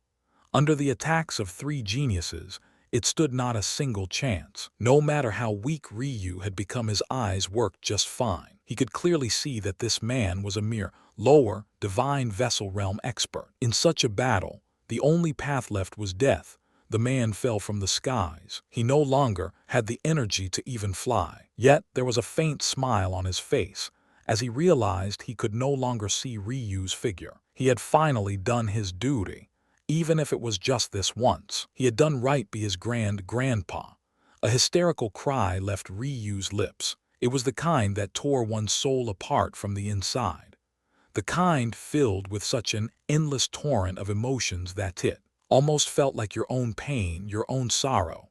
The kind that congealed and hung in the air, unwilling to dissipate. The man was stunned when he heard this cry, but he laughed heartily soon after. His full, jovial laughter filled the skies, parting what remained of the tribulation clouds above as he descended even faster, unable to uncontrol his fall. "Live well, little Ryu." These were the last words Ryu heard before his grandfather, Tor, slammed heavily into the ground below. Ryu's body convulsed wildly as Ailsa's small hands laid pressed against his chest. Fragrant sweat dripped down her figure, but her eyes were entirely focused on Ryu. "No, no," a dark mumbling continuously left Ryu's lips. "You must hold on." Ailsa was filled with worry. She hadn't expected the reappearance of Tor to affect Ryu so profoundly. Even if his grandfather never took direct action in harming him like King Tor, his supposed father had. Sometimes inaction was even more profound than action itself. When Ryu and his brothers took a trip to the heavenly body sect to perform their awakenings, Amel had done nothing when his son purposely sabotaged Ryu's ceremony. When Ryu became the black sheep of Tor Palace, ignored by everyone and left without recourse, Amel had done nothing. When Ryu faced the onslaught of murderous intentions during the coronation games, Amel had once again done nothing. Ailsa knew clearly of Ryu's thoughts. During all those moments, maybe his resentment toward Amel had actually been the most. More than the so-called mother who slapped him. More than his other so-called grandfather who whipped him publicly. More than his so-called sisters who betrayed him. And even more than his so-called father who ordered Granny Miriam's death. When Ryu's memories were awakened, he felt a wave of relief he quickly covered with indifference. This Tor clan he hated so much no longer had to be his family. He had a family waiting for him that truly loved and cherished him, no matter what weaknesses he possessed. He believed that he had left the Tor clan behind him, to the point that he wouldn't have even cared to seek out revenge, had it not been for Granny Miriam. But the matters of today shattered that reality. In the end, those first 14 years of his life were still, in the end, his life. If it hadn't affected him at all, Ailsa believed that with Ryu's personality, he wouldn't have spared their lives. Ryu was more soft-hearted than even Ailsa herself had realized. Those he saw as his enemies would immediately feel his rage, but those he saw as one of his own. Ailsa could feel the rage building up in Ryu's heart. It was so fierce that his ice flames couldn't find space to breathe. This made the matters of his body worse and worse. After burning the essence from his body, Ryu should have been able to begin the process toward healing, but unfortunately, his rage flames continuously fed off his emotions, growing stronger and stronger. Even if he lacked the spiritual kai to evoke them, their residual effects were running rampant within his body, suppressing his other flames more and more. He wanted to destroy everything, even the skies above his head. This is too much of an uphill battle, Ailsa thought through gritted teeth. The only solution I see is for him to undergo rebirth. But how could he, with his connection to his spiritual foundation severed? How could Amel have even appeared here? Ailsa tried to distract herself from the energy rapidly draining through her. According to Ryu's memories, Amel's talent had been eyed by many on the pedestal plane. This much was stated long ago, but what he could have never imagined was the fact that he would be accepted by a clan of the inner ring, and not the outer ring. Just how talented was Amel Tor? To catch the eye of an immortal plane clan or sect from a mortal plane was no easy task. It was rare enough to gain the interest of the outer ring, but to gain that of the inner ring, it was a feat on an entirely new level. As for why Ryu didn't notice him outside of Mortal Kai Mountain, this was even more obvious. Back then, Ryu was blind. He had simply never seen his grandfather before. Even when he entered Tor Palace the final time and retried the final piece of the crystalline jade, Amel hadn't been there. Only King Tor and the others had been. Maybe this was related to the momentum of Ryu's awakening. An artificial awakening and a natural awakening were two vastly different concepts. However, a natural awakening hadn't occurred since the very first human ancestors of the Shrine Realm began to cultivate. In all likelihood, the momentum of this awakening was sensed, but was confused for Amel's breakthrough into the divine vessel realm, which happened around similar times. Since no one had witnessed a natural awakening throughout several eras, it was impossible for them to tell the difference, especially when they were located all the way on a separate plane. In the end, this benefited Amel, which ended up saving Ryu's life. The strings of fate were truly difficult to predict. To think that things would work out in this way. Well, these things were just Ailsa's deductions anyway. She had no idea of knowing just how close to the truth her thoughts actually were. With a thought, Ailsa communicated with the incubator and released Nemesis and Little Rock. You too. She projected her thoughts with a tired expression. If you want your master to live, you must collect the spiritual herbs I project into your minds, okay? Don't worry about their locations. I will point you in the right direction. Do you understand? The two young beasts looked from Ryu to Ailsa before nodding solemnly. They could easily tell just how injured Ryu was. Good, good. Ailsa closed her eyes, her energy draining even more as she focused her everything on the task at hand. If one could peek into the ethereal realm, one would see a grand array spreading out beyond one's wildest imaginations. It pulsed a gentle green on one side, but a dark, sinister green on the other. It seemed intent to cover even the clouds and the sun with a single palm. Ailsa had lived for more than 9 cycles of 100 million years. Her cultivation wasn't something the current Ryu could imagine, but she was simply unable to bring out this strength. Sprites couldn't survive without their life partners outside the ethereal realm, nor could they display their true strength, unless there came a day where Ryu entrusted Ailsa with his everything. She would never touch upon her true strength again. However, in these moments she didn't care. There were some things she could do for a price. She wouldn't let Ryu die here. Her eyes flashed open, images of numerous locations and spiritual herbs entering the minds of the two beasts. Go! Even though their intimacy had deepened, she could still only maintain her true form for an hour a day. In the end, this left her with very little time, and often, she wasted much of that period ensuring Ryu would survive long enough for her next hour to come.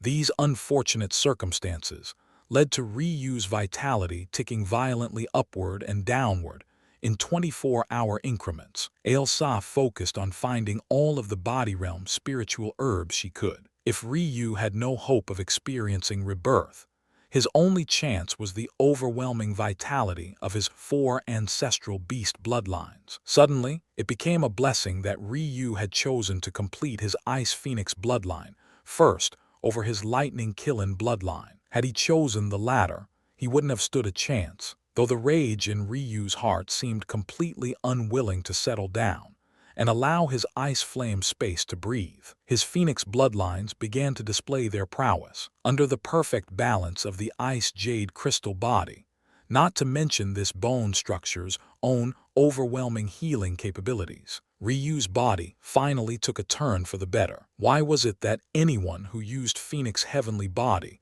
without a Phoenix bloodline died? It was precisely because this technique made use of the heaven-defying recoverability of the Phoenix bloodlines to create a godly body realm cultivation technique. If one without this bloodline used this technique, they wouldn't be able to recover from the damage caused quickly enough to give them a path toward survival. As a result, Phoenix heavenly body was known for its overwhelming speed and efficiency, because only an individual with such a bloodline could survive. Such vast changes in their body's strength occurring in such a short period of time, others needed to slowly adapt, allowing their bones and muscles to incrementally increase their strength. However, Ryu could speed by this, relying on his healing factor to make up for any damage caused. How else could Ryu increase his body's strength so quickly without any worry? However, what was truly scary about this truth was that when Ryu first began using this technique,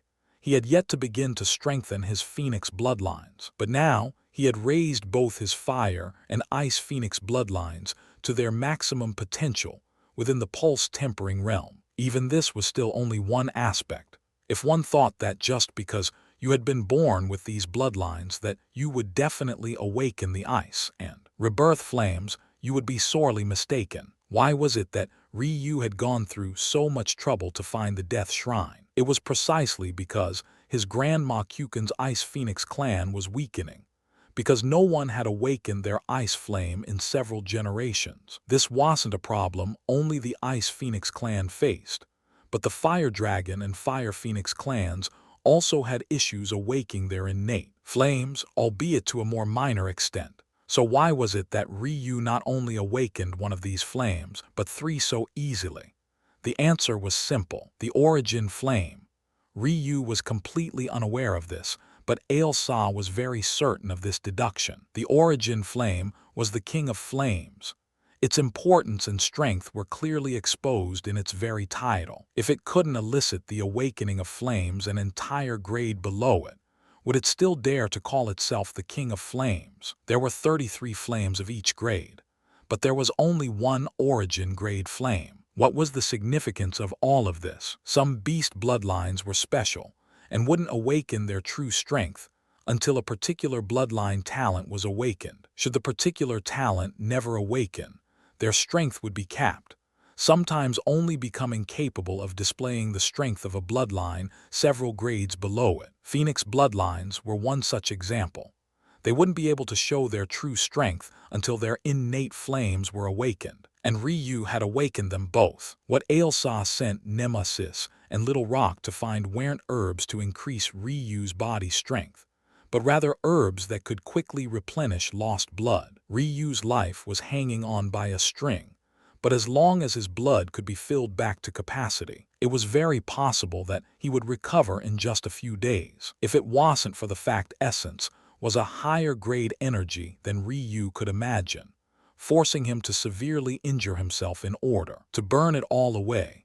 A mere deep cut across his torso wouldn't have been anywhere near enough to put him in such dire straits. One had to understand the core of one's bloodlines weren't actually found in the normal bloodstream. Blood was split into 2 major types in the case of humans: blood and blood essence.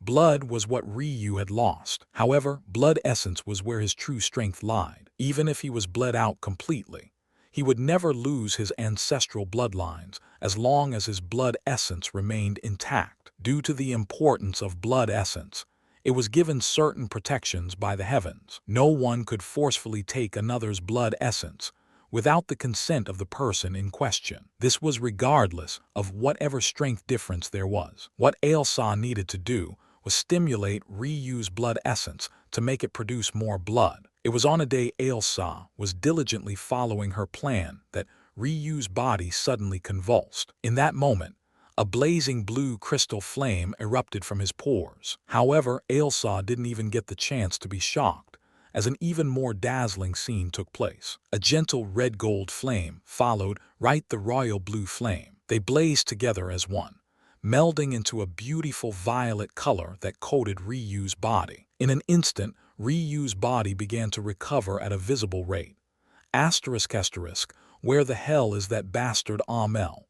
If Ryu was here, he would be shocked. Reason being that the speaker of these harsh words was a young man he was very much familiar with, Theron Bastille. Once Ryu realized this, he would immediately deduce many things, maybe the most important of which was that his grandfather hadn't been accepted into just any ordinary clan, but had actually been taken in as an outer elder of one of the 5 core clans of the Inner Ring.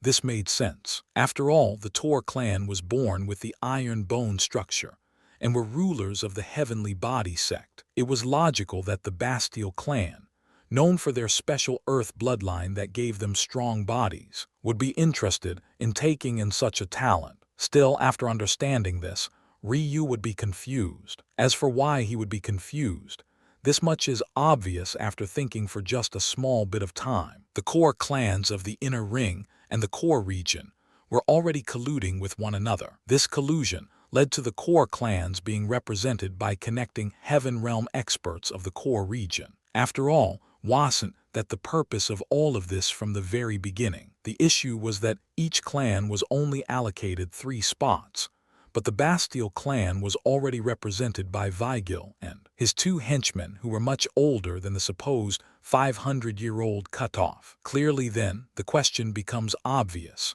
Why would Amel be here if the 3-person quota was already met? Why would Theron be here? Could it be that the core clans were actually cheating to this extent, ignoring both the age rule and the participant cap rule as well? Or could there be another reason? xianxia watched on with an expectant expression, her eyes lit up with excitement. His phoenix flames are synergizing, the rebirth flame and the life flame working as one. Just what kind of result would that bring?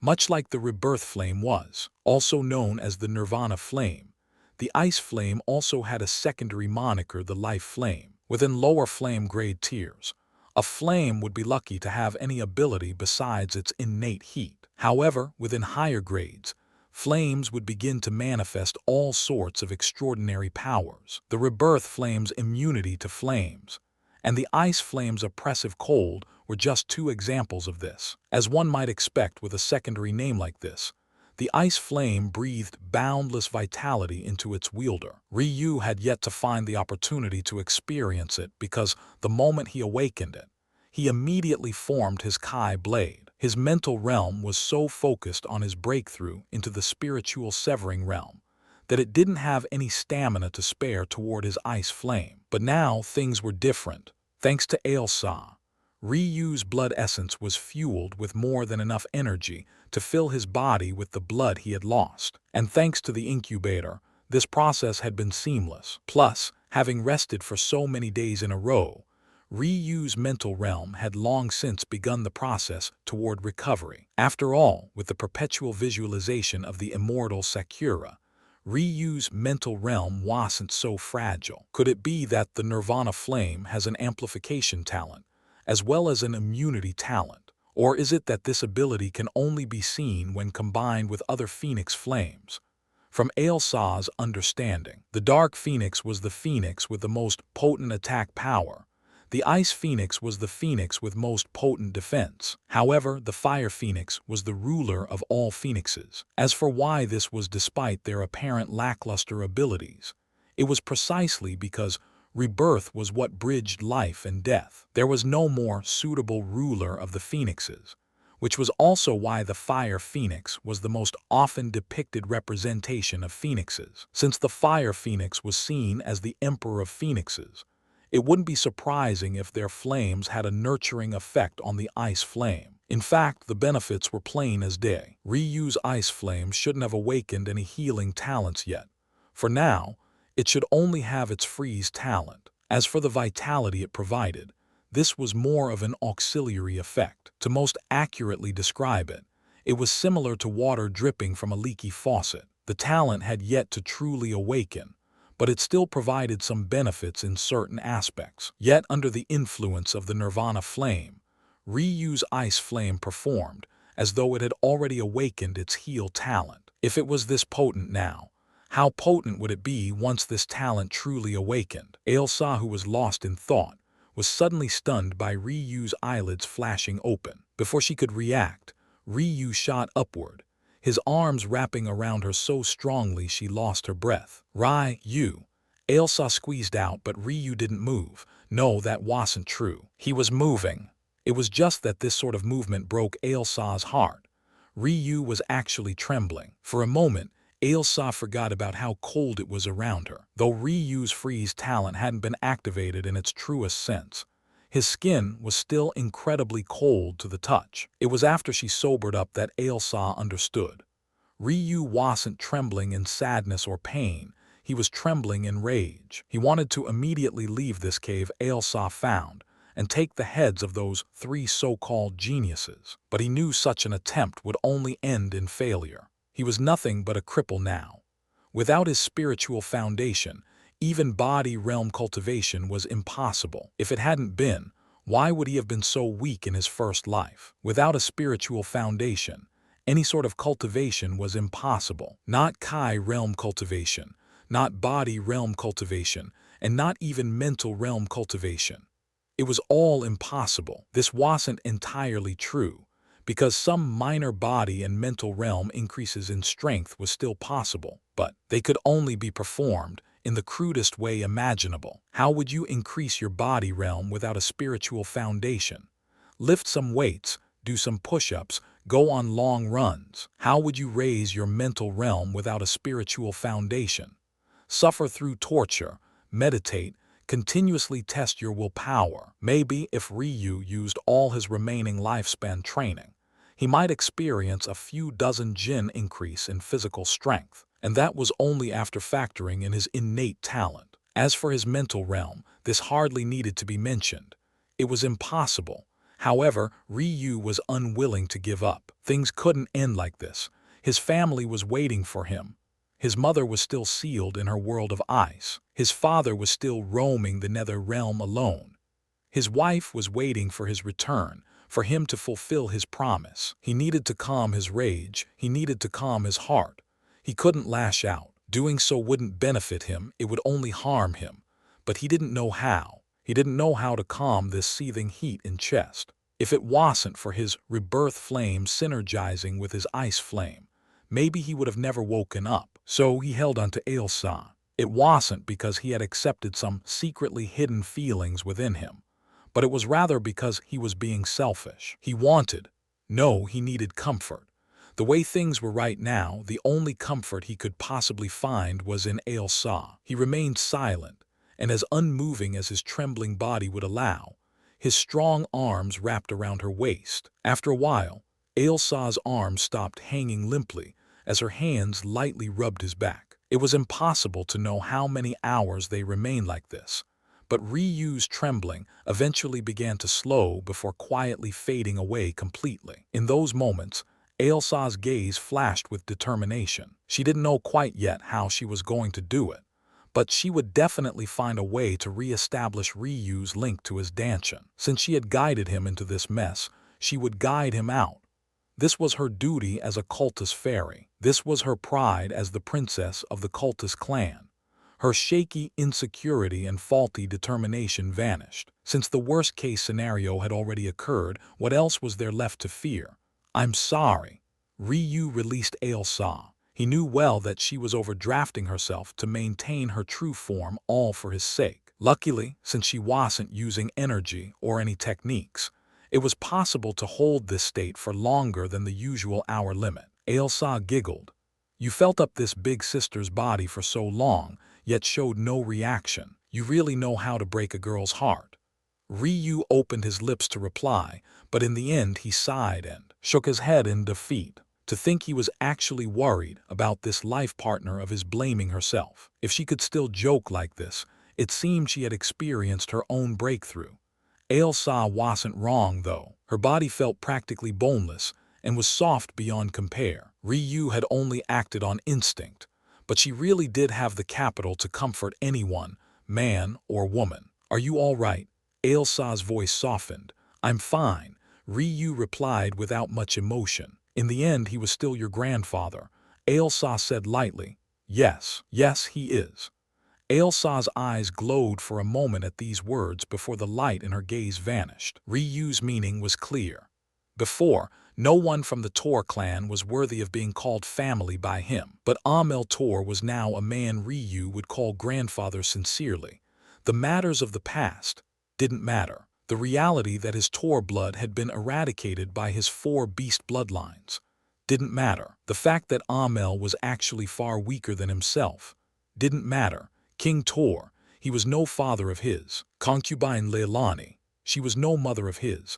Isla and Dahlia, they were no sisters of his. However, Amel, Ryu wholeheartedly accepted him. Ryu stood, flexing his arms, legs and torso to see if any damage remained. Even though he could no longer cultivate, what cultivation he did have still remained. So he was surprised to find that he couldn't sense even a small shred of a lingering injury. It had taken Ryu months to get over a single punch from a connecting heaven realm expert just less than a year ago. Was the awakening of his ice flame really so potent? Not just your ice flame, but I have a feeling it's the synergistic effect of 3 factors. First, your nirvana flame seems to have an amplification effect on phoenix flames. It was it that finally allowed your rage flame to be subdued, so you could finally start on your path toward healing. Second, there's your ice jade crystal body. One of its 4 ability aside from friend of beasts, cultivation skin, and absolute balance is its heal talent. And thirdly,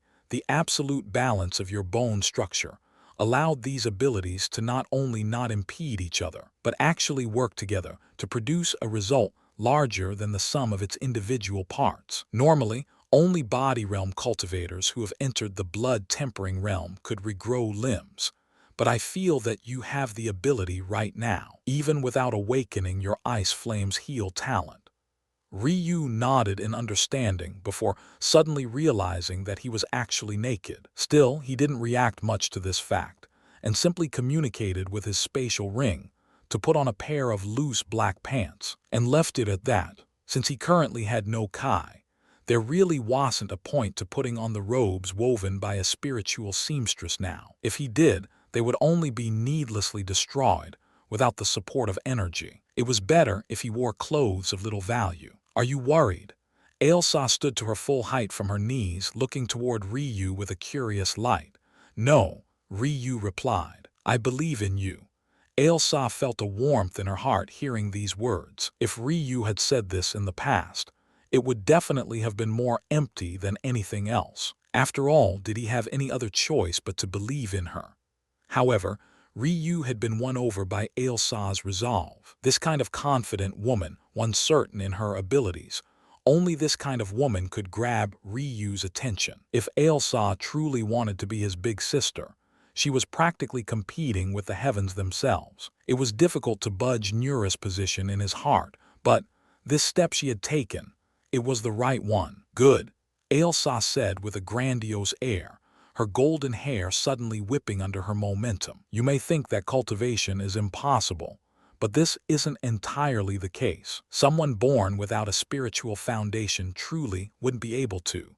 But your starting point is no longer 0. Though it will be more difficult and slower to cultivate, it is still possible.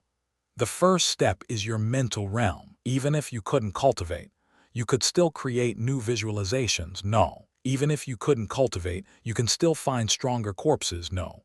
Ryu's eyes lit up. Theoretically, with his current mental realm cultivation, his peak potential should be the equivalent of a half-step immortal ring expert. Having expanded his mental realm to 20 kilometers already, he was definitely qualified to display this strength. So why hadn't he yet? Simple, he hadn't invested enough time.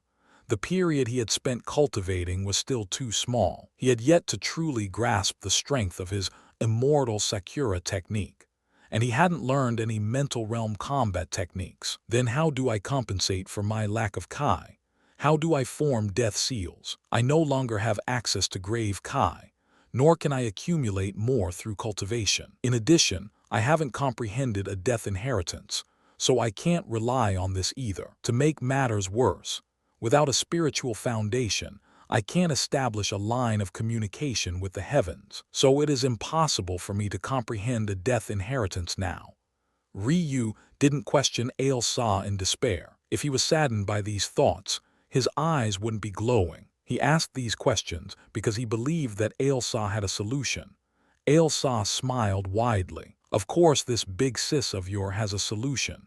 Even if you cannot cultivate Death Kai, so what? Even if you cannot comprehend a new inheritance, so what? Essence isn't the only energy my cultist clan can forcibly take control of. We are known as nurturers for a reason. If we were limited by affinity, how would we dare to claim such a title? The glow in Ryu's eyes became fiercer. Ailsa was right. Cultist fairies couldn't possibly be limited by affinity.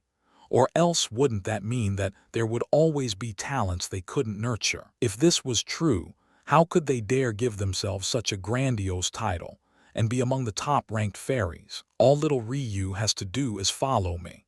I will bring you to Death Kai-rich areas. Then you can rely on me to forcefully control the atmospheric Kai and mold the Death Kai as you see fit. Though I am not as adept as Quibus fairies in controlling Death Kai, I am still more than enough. As for where your energy stores, this is even more simple. Even if you cannot store Kai within your meridians any longer, don't you still have your mental realm? I have seen multiple visualizations within the crystalline jade capable of fulfilling this feat. Ryu's heart beat with a staunch resolve, controlling atmospheric Kai, taking the ownerless Kai and making it your own. This was only something those who had completed the connecting heaven realm and formed their immortal rings could do. Upon forming one's immortal ring, each ring would be capable of snatching Kai from the air, thus resulting in a massive qualitative change to one's strength upon crossing that barrier. Yet by relying on Ailsa, Ryu could do it. Hadn't he done it already? Wasn't it because of his connection with Ailsa that he could control essence to form his Kai blade? Wasn't it Ailsa who had controlled essence back during his throne challenge to heal him? This was the true strength of a cultist fairy. However, this much is only the beginning. Ailsa said resolutely, I am certain that we will find a way to re-establish your spiritual foundation connection with your meridians, and I believe that the secret lies within your mystery of heaven and earth pupils. With these first-ranked pupils, you can even peer into the tides of fate and gaze upon the fate stars. I don't believe for 1 second that with this ability, you will be unable to find your spiritual foundation. In the end, one's Danshan is simply a unique small realm. It has coordinates of its own. It's a tangible existence.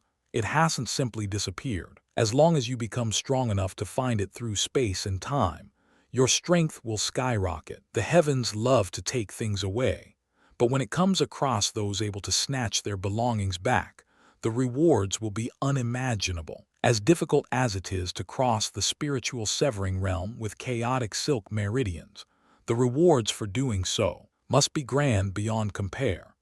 The first floor of the crystalline jade hadn't changed at all since the last time Ryu ventured here. The only difference was the fact Ailsa had followed him in this time. According to Ailsa, the reason she was so confident in facing the 4 Zhu ancestors and even told Ryu not to worry about them was because the inner world of the crystalline jade and the ethereal realm existed on the same plane and frequency. As a result, Ailsa wasn't limited by Ryu's cultivation and their intimacy here. She could use her full strength here and had no problem maintaining her full form. The issue that Ryu faced now was that this fairy that had always been by his side had suddenly become more dazzling. It seemed that the so-called true form Ryu was used to seeing wasn't actually Ailsa's real appearance at all. Rather, it was an almost filtered version of herself.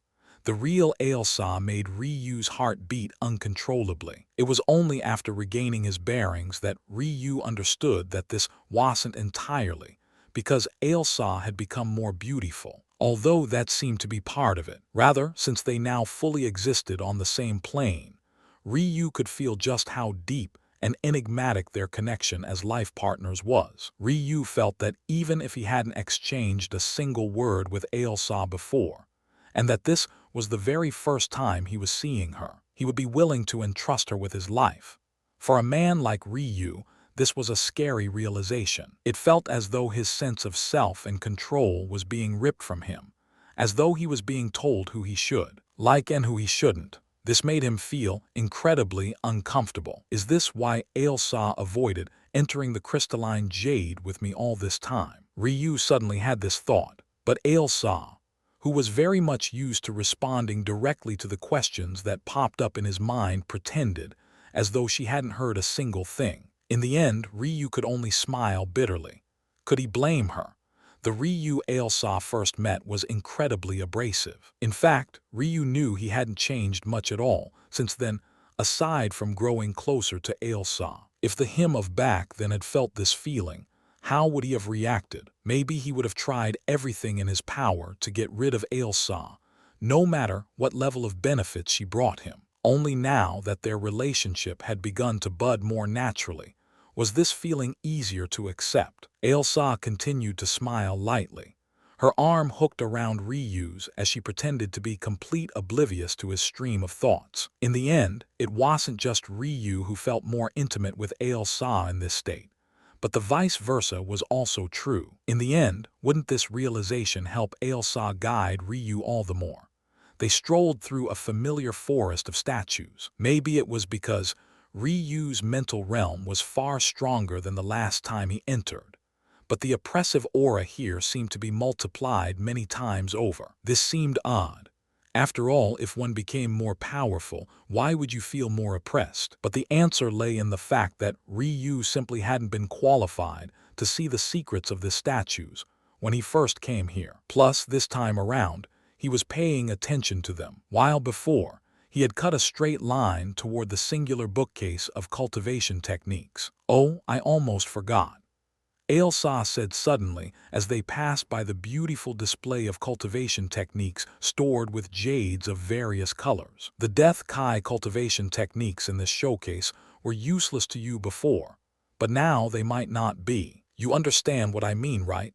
Ryu nodded. Before, when he took Hecate's legacy, he was forced to cultivate a mere 4-star cultivation technique. As one might expect, there was no way the Zhu clan didn't have higher-grade Death Kai cultivation techniques. However, Ryu had been unable to use them for one simple reason: the Death Seal. Though these cultivation techniques housed the ability to accumulate Death Kai, they didn't have the appropriate Death Seal to match. Every form of Death Kai would obviously have its own unique Death Seal. Unfortunately, this was only the cultivation floor, not the technique floor. Back then, obviously due to the existence of the 4 Zhu ancestors, Ryu didn't dare to enter the technique floor. However, now that he had Ailsa, these useless techniques suddenly became useful once more. Obviously, he couldn't cultivate these techniques. However, by studying them, he would gain a deeper understanding of their form of Death Kai. By doing so, in the future when he relied on Ailsa to control atmospheric Kai, this comprehension would smooth out the process. Still, Ryu couldn't help but ask, "Are you sure you can handle the Zhu ancestors?" After all, although they're only souls, they are mental realm masters who reach the soul quintessence realm. Ailsa smiled. If it was possible to indefinitely maintain one's soul, wouldn't anyone who entered the soul birth realm be immortal? Trust me, even if they still had their full strength, they wouldn't dare to use it so wantonly. Plus, the ethereal realm is the plane of the sprites. Ryu smiled meaningfully, but didn't say anything more about the topic. As things stood now, if he couldn't enter the second floor, his strength would stagnate too much. It didn't have the luxury for Ailsa to be wrong, so he trusted her. In a sense, this was a blessing in disguise. He was forced to pull all his effort toward his worst talent. Once he finished climbing this mountain of adversity, he'd reach a level the current him couldn't imagine. The obvious choice for visualization to master would be the Zhu clan ancestors, Ailsa said as they finally made their way to the very center of the forest of statues. Seeing the scene before him, though, Ryu could only sigh at Ailsa's words. He thought with the improvement to his mental realm, he would be able to see past their foggy exterior by now. But even after opening his spiritual vessel, he couldn't even see the faintest outline of the ancestor visualizations. "It seems I'm still not qualified," Ryu said plainly. However, to these words, Ailsa only smiled knowingly. "Do you know why of these 5 you can only see the immortal Sakura?" "Well, the immortal Sakura sky god helped me comprehend it, so the process was fairly easy. If she can help you, why can't I?" Ryu blinked. "You?" Ailsa grinned. "Do you think this big sister of yours is nothing but large breasts and plump cheeks? I will have you know that I've already entered the soul ascension realm." Ryu felt as though a bomb has sounded within his mind. Soul ascension. That was the mental realm only lacking to the soul quintessence realm. Even its lowest barrier was equivalent to the cosmic seed realm. To put these matters into perspective, even Ryu's own parents were only at the cosmic seed realm. HMPH. Ailsa harumphed proudly. "You let those Zhu ancestors trick you. Is it really so easy to reach the soul quintessence realm?" Ryu was stunned. "Let me tell you, the soul ascension realm is divided into 3 realms. The first is equivalent to the cosmic seed realm, the second is equivalent to the world sea realm, and the final is equivalent to the sky god realm. The soul quintessence realm is a legendary state only spoken of in ruins and ancient texts that are inexplicably older than existence itself. As the years passed and more found it impossible to enter this realm, some shameless cultivators renamed the 3rd stage of soul ascension, dubbing themselves as having reached soul quintessence. Ryu suddenly felt a bit embarrassed. It wasn't that the Zhu ancestors tried to trick him at all. Wasn't it he himself that made that assumption? It wasn't as though he had asked them for their cultivations directly. The truth was that his heavenly pupils saw through their cultivations with ease. It was just that he also thought that the 3rd stage of soul ascension was actually the soul quintessence realm. Ailsa smiled at Ryu's thoughts, but decided not to expose him. "In reality, I am at the very peak of the 1st stage, while they have entered the 3rd stage. Simply put, even if I was no match for them while they were alive, I am more than qualified to observe the secrets of their visualization statues. So you mean to, MHM, you will use me as a proxy to observe their visualizations. Because this place exists on the ethereal plane, our connection is much more solid. How good would it have been if your true body could enter?" Ailsa sighed. If Ryu could have attempted to break through in his Kai realm here, how could that essence Kai have ever broken free of his control? Ailsa would have never allowed that if she had access to her full strength. In the end, she shook her head. "There was no point in crying over this now. I will only observe for you. But you will have to rely on your heavenly pupils to see through their mysteries. I will filter the complexities out just like that Eska did for you." Ryu nodded firmly, a wealth of confidence swelling in his chest. "I want to begin with the immortal Sakura," Ryu said firmly. "Good choice," Ailsa said approvingly. "Rushing to accumulate a lot of techniques won't do you any good. Slowly mastering a few is the best path." Ryu's eyes glowed as his mind spun. The true power of the immortal Sakura was that it could incorporate various comprehensions of the natural order into its strength. Essentially, even if 2 people cultivated the same immortal Sakura at once, it was very possible for them to end up with 2 drastically different results. For example, because of his cultivating tribulation 9 clouds, Ryu's immortal Sakura had already fused with lightning. However, its effects were minimal, reason being that he had yet to comprehend a true lightning inheritance.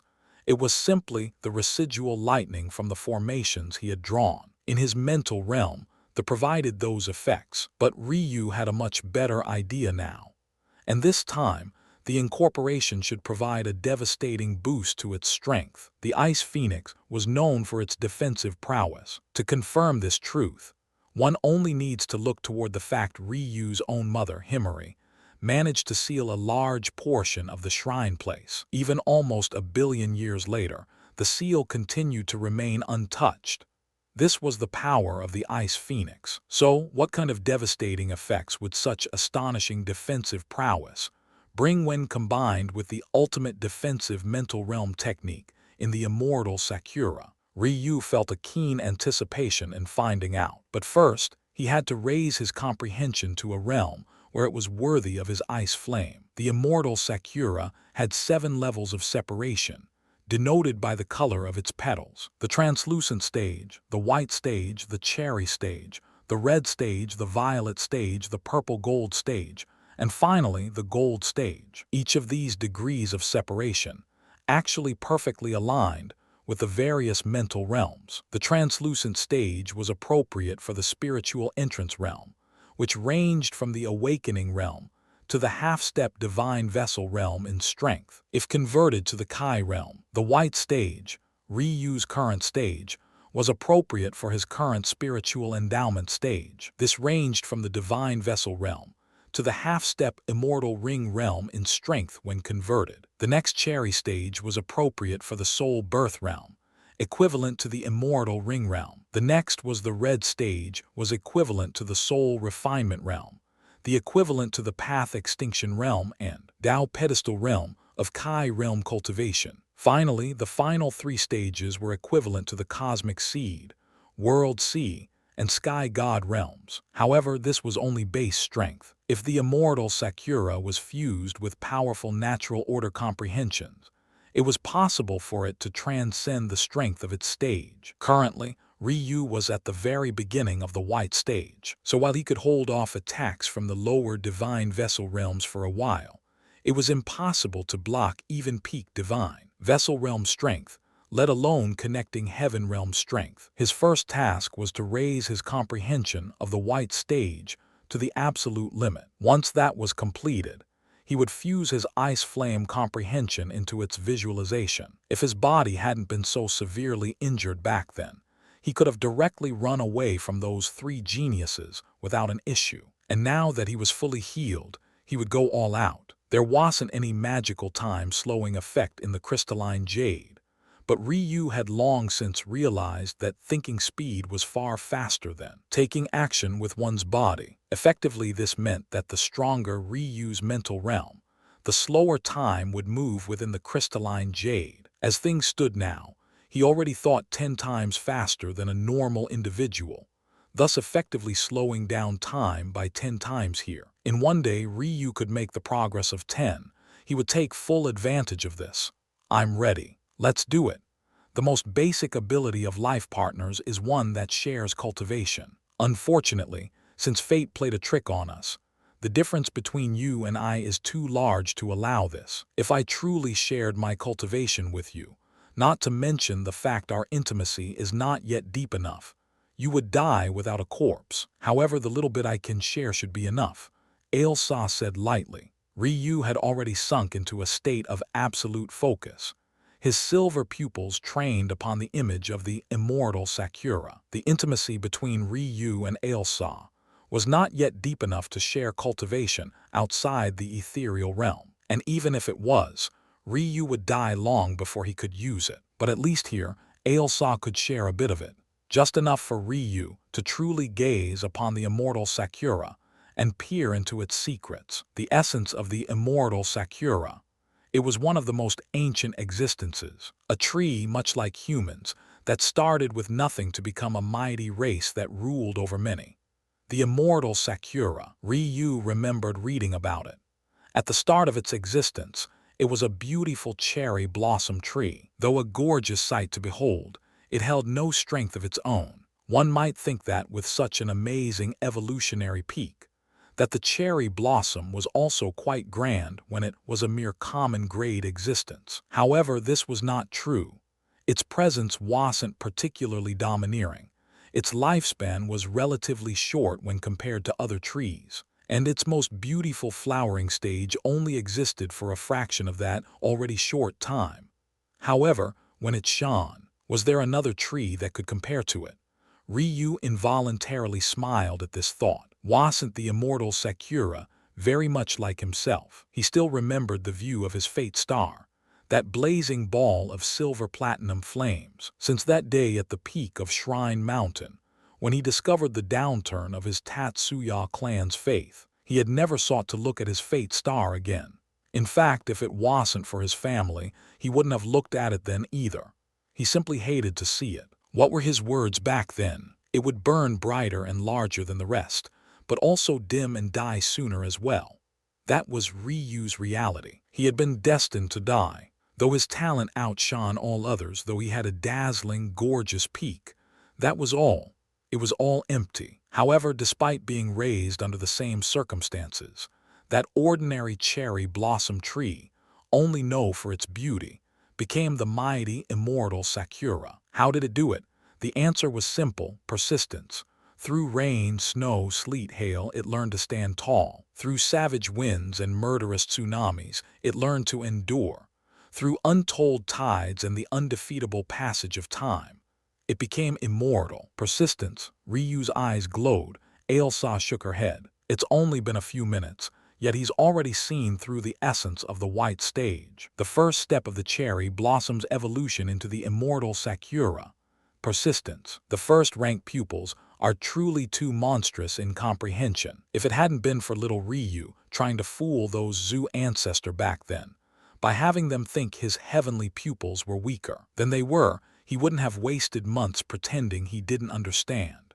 It wasn't that Ailsa was already aware of the secrets of immortal Sakura before. After all, Eska had never shared her technique before, and only did so with Ryu to force him to lower their guard against them, a scheme that almost cost Ryu his life. However, Ailsa had very keen senses. Through Ryu's comprehension, she was immediately able to deduce several things to a level far deeper than even Ryu could thanks to their gap in strength. The translucent stage was only about being able to visualize the form of the immortal Sakura appropriately. However, each subsequent stage required the comprehension of the very substance of its being. It was about more than simply superficially projecting its outward appearance.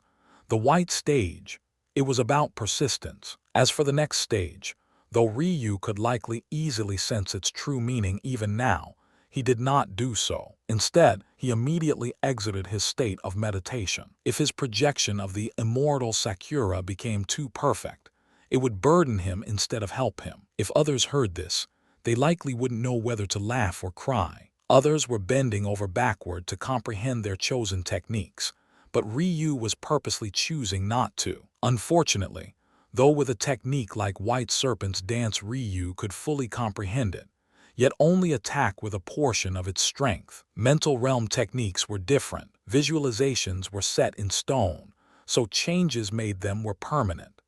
Undoing progression made to a visualization would only harm your foundation. This was why this step was so important.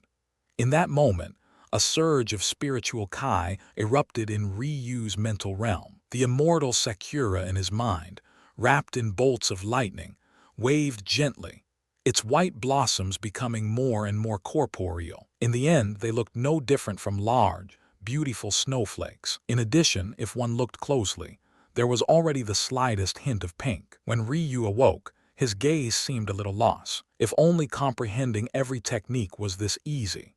Unfortunately, Kai and body realm techniques didn't have statues Ryu could just observe like this. For them, he could only slowly train himself, comprehending the path on his own.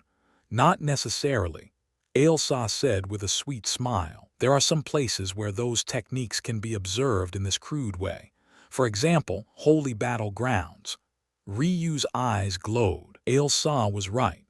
Holy battlegrounds were faith-dense pockets where legendary battles of the past had taken place. As such, they became national treasure for many powerful sects and clans. These places often had battle scars, with carried traces of the techniques used by the masters who left them behind. Those sorts of treasured places would be a great boon for Ryu. Unfortunately, places like this pedestal plane and even the higher blossom plane simply weren't qualified to have treasures like this. And the current Ryu was simply too far from stepping foot upon the shrine plane once more. Still, holy battlegrounds weren't the only examples of these exceptions.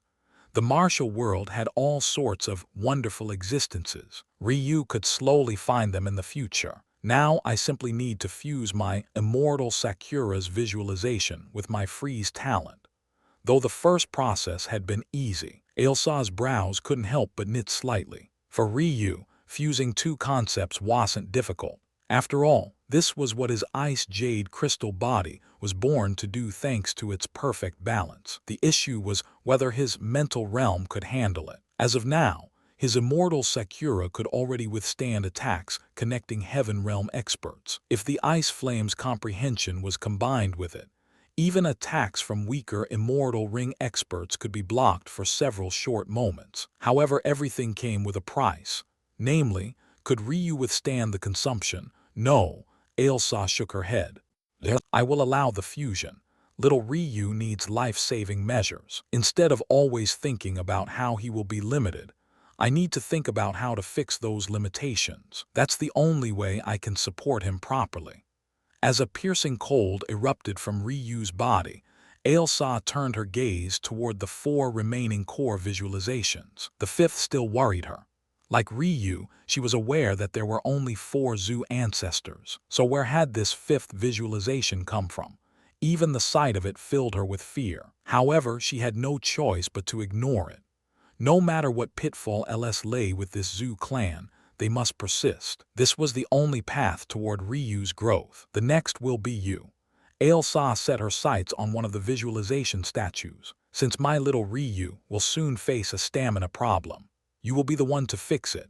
Asterisk within the mortal Kai small realm, several figures with blemishless white hair and piercing silver eyes stood over 2 corpses, both of which had a violet glaive in hand. They all sneered fiercely, a rage that threw the inner ring into a sea of turmoil boiling in their eyes. It seems the world has forgotten the might of our Zu clan. To dare turn a promising elder of my clan into a corpse puppet. This throne Ryu is truly bold. The enraged roar shook the skies. A grand immortal Sakura appeared about Ryu's head, but this time, its projection couldn't have been more different. It still kept the same short, thick trunk and large looming canopy. But now its beautiful white blossoms that had once been merely reminiscent of snowflakes had suddenly become a part of a gorgeous winter wonderland. The bark of the immortal Sakura was saturated with sheets of pure, clear ice that looked like the scales of a dragon. A gentle blue flame wafted a cold, piercing air as it spread across its branches, giving the immortal Sakura the image of a deity. Finally, as the cherry blossom petals fell, everything they touched seemed to freeze on impact. A cold breath left Ryu's lips as the immortal Sakura slowly faded away. If he fought those 3 geniuses now, would they even be qualified to touch a single hair on his head? My weakest point had suddenly become my attacking strength. Even if they can't harm me, can I harm them? What becomes the point then? Ryu frowned slightly. One problem at a time, little Ryu. For now, there is the matter of your stamina to solve. Ryu retracted his aura completely and nodded. You have a solution. There are 2. First, you remember what I said before, right? It isn't necessarily the case that you cannot cultivate. It's just that there are some restrictions. Restrictions? Yes. Namely, you cannot break into new realms. However, I can increase my strength within my current realm. Ryu suddenly understood. Exactly right. Cultivation realms aren't arbitrarily set by humans. They are dividing lines set by the heavens themselves. As such, in order to cross them, you must meet the requirements set by the heavens. But without your spiritual foundation, communicating with the heavens is impossible. Simply put, during your first life, it isn't necessarily that you couldn't cultivate, but that you could only cultivate within a realm lower than even the awakening realm. This was why you couldn't fully open your spiritual pulse until after you awakened despite the mental hardship you had been through. So this means that I can still temper my lightning-killing bloodline until it catches up with the others. Yes, you can, but the brutally honest truth is that this won't be of much help to you. Your lightning-killing blood still has about 100,000 jin of strength left to provide to you, but this amount is marginal compared to the enemies you will be facing. If you pushed it to the brink, you would only be comparable to a peak divine vessel realm expert or so. And since you can no longer evoke essence without your spiritual foundation, challenging higher cultivation realms has become far more difficult. Instead, it's ironically your mental realm that has more room for growth thanks to Tribulation 9 clouds. Unfortunately, there are no sources of lightning and definitely no tribulation lightning nearby. But not all hope is lost. After all, there are other avenues to fix this problem. Your second option is right before you hear. Ryu suddenly felt Ailsa share her gaze with him once more. This time, the immortal Sakura all but disappeared from his sight as a new statue grabbed his attention. It should have been nothing but a black sphere. No matter how one looked at it, there shouldn't have been anything special. Yet Ryu felt his heart tremble. This visualization, it wanted to engulf the world itself. Ryu somehow immediately understood which ancestor birthed this visualization. It was definitely Flora, that woman who even the aggressive ancestor Balor warned Ryu against. When they first met, that woman invited him into bed as though she had no shame. Ryu, of course, immediately refused. Not long afterward, Balor laughed and told Ryu that Flora was nothing but a virgin vixen. History said she had countless husbands and male concubines, but the truth was that none of them had ever touched her. What had Balor said back then? Hadn't he said that if he had actually accepted, she would have ripped all of his talent from him and taken it for herself? She was definitely the one. None of the other ancestors suited this visualization more. Ryu's gaze trembled. As though to sear it into his mind, a name appeared without his consent. Divine chaotic annihilation. Ryu's lip twitched. This woman was really too overbearing. Even the name she chose for her visualization was way too over the top. What was he supposed to call her? The divine chaotic annihilation sky god. Just imagining having to call that petite woman such a thing was beyond ridiculous. Though Ryu reacted in this way, Ailsa frowned instead. Chaos is no laughing matter, little Ryu. Since she dared to take this name for herself, this visualization is incomparably dangerous. Chaos was the embodiment of destruction. It was there before a realm was formed, and it was all that remained after a realm collapsed. Order was the symbol of life. Chaos was the symbol of death. Though this explanation was only to make matters simple, the truth was that the laws of order and the laws of chaos ranked above the laws of life and death. They were concepts even more fundamental than life and death themselves. The highest level of Kai is cosmic Kai. The reason one must slowly evolve one's mortal Kai to immortal Kai, and subsequently cosmic Kai, is related to matters of order and chaos. Fundamentally speaking, cosmic Kai is the root of life. The creation of a cosmos is rooted with order. As one's Danshin becomes a world sea, and slowly continues to form an expanse of existence unto itself, one needs order to advance. This is the ultimate goal of cultivators, to take hold of order to reach greater heights. Chaos is the bane of cultivators. Ryu's expression turned serious. However, should one want to surpass the heavens, one cannot do it without chaos. Ailsa's voice was incomparably soft, almost as though she didn't want Ryu to hear to it. However, Ryu was already entirely focused on the visualization before him. Even if Ailsa had spoken loud enough for him to hear, he wouldn't have registered her words at all. Chaos being the bane of cultivators, Ryu didn't care. As far as he was concerned, the heavens themselves were his only bane. Why not grasp the only laws that could make it tremble? He had already seen just how useful divine chaotic annihilation could be to him. Much like immortal Sakura, it was split into 7 stages: the mortal chaotic pestle stage, the immortal chaotic pestle stage, the divine chaotic pestle stage, the chaotic birth stage, the chaotic presence stage, the chaotic domain stage, and finally, the chaotic proliferation stage. The reason Ryu was eager was precisely because of these first 3 stages. They allowed their wielder to instantly obliterate and purify Kai, turning it into spiritual Kai in an instant. The mortal chaotic pestle stage could grind any mortal Kai into submission. The immortal chaotic pestle stage could grind any immortal Kai. And the final divine chaotic pestle stage could purify even cosmic Kai.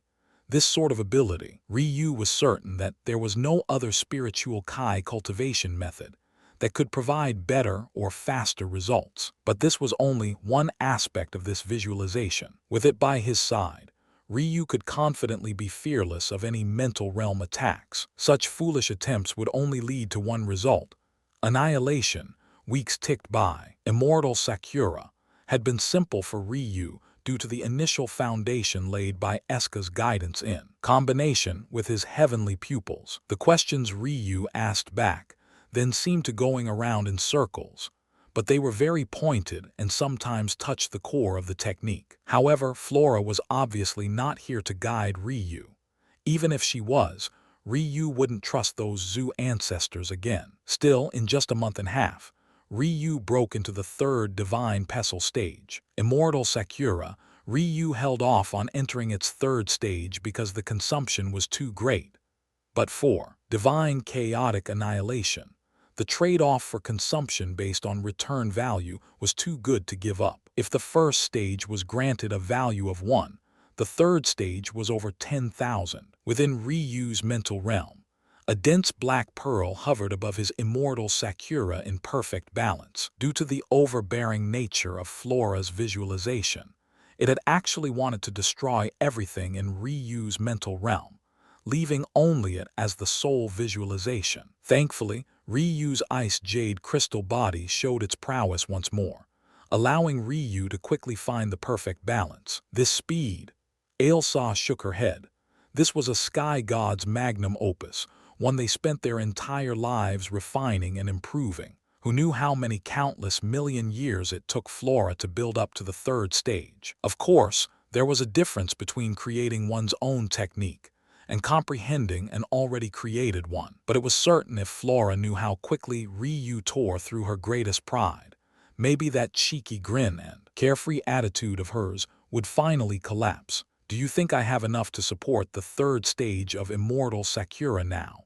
Ryu sought Ailsa's opinion. If it wasn't for her, he wouldn't even be able to see these visualizations to comprehend in the first place. His trust in her had clearly deepened to another level after this. You do, but for now I don't think it's worth it, Ailsa said with a light smile. Oh, why is that? It comes down to quality of energy. The third stage of both visualization are meant to be powered by spiritual Kai from an individual who has entered the soul birth realm. You remember what this milestone represents, correct? Spiritual C.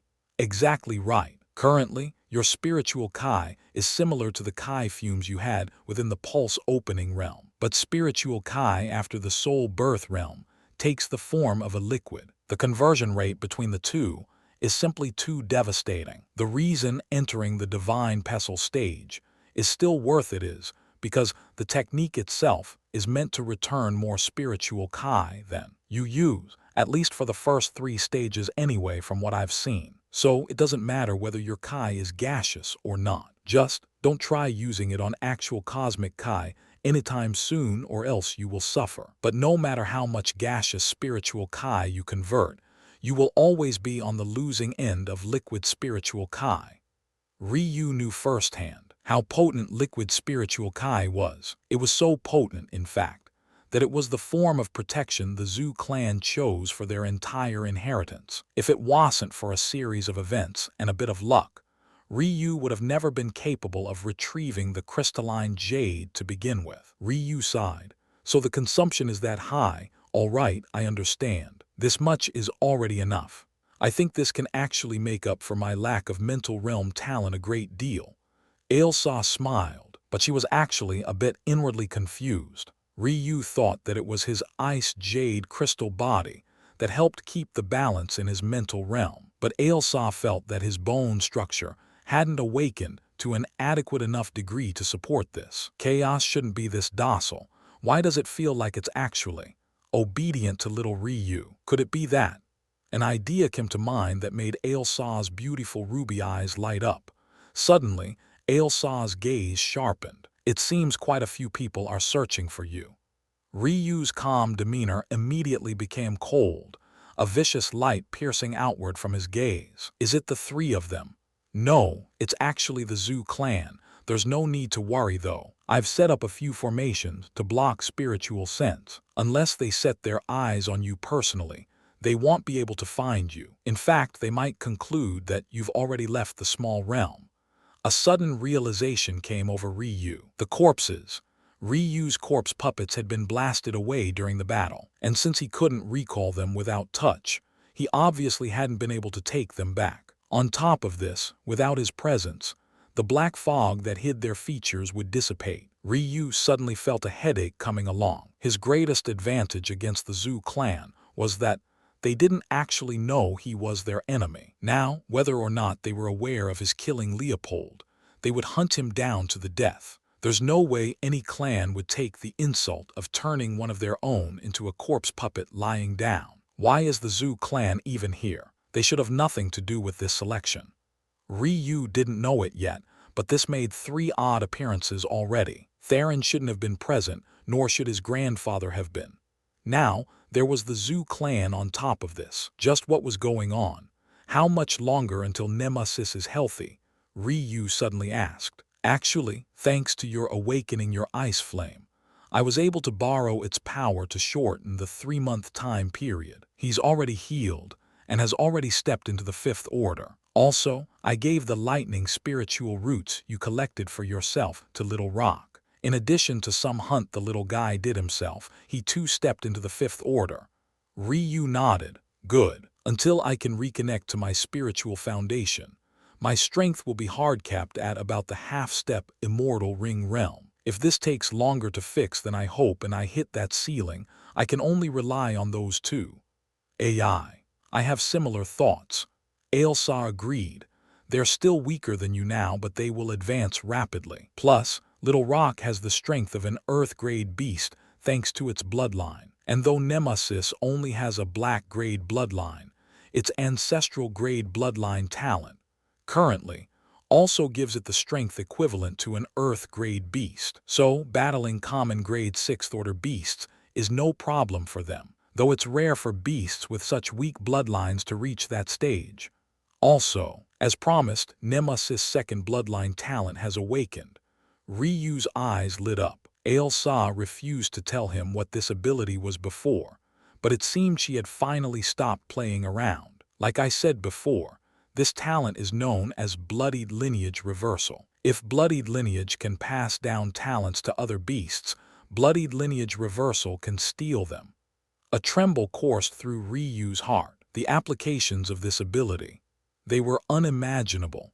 If the bloodied steed has such a powerful talent, why aren't they more powerful? Or maybe the better question to ask is why they haven't all been captured as beast pets. Of course, that's because normal bloodied steeds are limited in ways Nemesis is not. This is why he's so valuable. Bloodied lineage is looked down upon because the bloodied steed is a mere black-grade beast who would want the abilities it has. The same way, bloodied lineage reversal is limited in the talents it can absorb. Simply put, as a black-grade beast, a bloodied steed can only steal other black-grade talents. If it tried to steal an earth-grade talent, its body wouldn't be able to handle it, and it would die. And even then, it's not 100% effective. There's an element of chance involved. For example, if the bloodied steed attempts to snatch a talent from another black-grade beast that, say, has 2 common-grade talent and 1 black-grade talent, there would be a 45% chance that either one of the common-grade talents would be reversed and only a 10% chance to snatch the black-grade talent. The bloodied steed has no ability to choose, or rather, it doesn't have the spirituality needed to. Remember what I said about talents being preset for beasts, and how our 3 paths are fused as one for them. Well, the bloodied steed is known as a hot-headed creature with low intelligence, so its bloodied lineage reversal is left up to chance. However, Nemesis has several advantages normal steeds of his race do not. First, his adept body talent allowed him to rearrange his talent. Now, his talents are perfectly balanced between the Kai, body and mental realms. This allows him far higher intelligence than others of his race, and as such, though there is still an element of chance, it's far more favorable than the past. And second, once more due to his adept body talent, Nemesis has strength comparable to an Earth-grade beast, meaning he can snatch up to Earth-grade talents currently. As his strength improves, it will become possible to snatch higher-grade talents. To make things even better, due to his bloodied lineage talent, he doesn't necessarily have to snatch these talents for himself. He could very well share them with Little Rock or any other beast companions you may gain later. Ryu stood abruptly, his fists clenched. Even if he was unlucky in some areas, he still had astounding luck in others. Or maybe he was just lucky to have Ailsa. If it wasn't for her, would he have even given Nemesis a second look? Maybe not. He gave her a grateful look, which made Ailsa push out her already ample bosom. Truly, if his mind wasn't so firm, her might feel his nose heat up with blood. Taking a deep breath, Ryu gathered himself. Let's go. You don't want to check out the second floor anymore. Ryu shook his head. I feel that I've already gained enough for now. Plus, if I delay any longer, catching up will be difficult. Matthias won't be able to enter the top 8 while hiding his true strength alone, especially since Taedra isn't participating. Also, this small realm is an excellent place to raise the strengths of Nemesis and Little Rock. Ailsa frowned unhappily at these words. Why do you care so much about that damned Matthias and his Loom clan? I'm sure you know he could have helped you but chose not to. Ryu shrugged. What obligation did he have to help me? I too would choose my family over him every time. Being mad would only make me feel inferior. I don't need such hypocritical feelings. Ailsa sighed. She knew from the very beginning that Ryu would feel this way. Ryu's mind left the crystalline jade, a sinister light in his eyes as he swept through the dark cave. Was he worried about being found by the Zhu clan? Of course not. First, even if he didn't yet have the strength to kill a connecting heaven realm expert, one would be hard-pressed to even touch a hair on his head right now. Plus, the Zhu clan was made of mental realm masters. If they actually dared to attack his mind, Flora's visualization would leave a nice surprise for them. And second, didn't he have his cloak? He couldn't escape Lucien, Vigil and Anbar because they had their eyes on him back then. However, the Zhu clan obviously had no clue where he was right now. This small realm would become Ryu's own playground. That pent-up frustration in chest.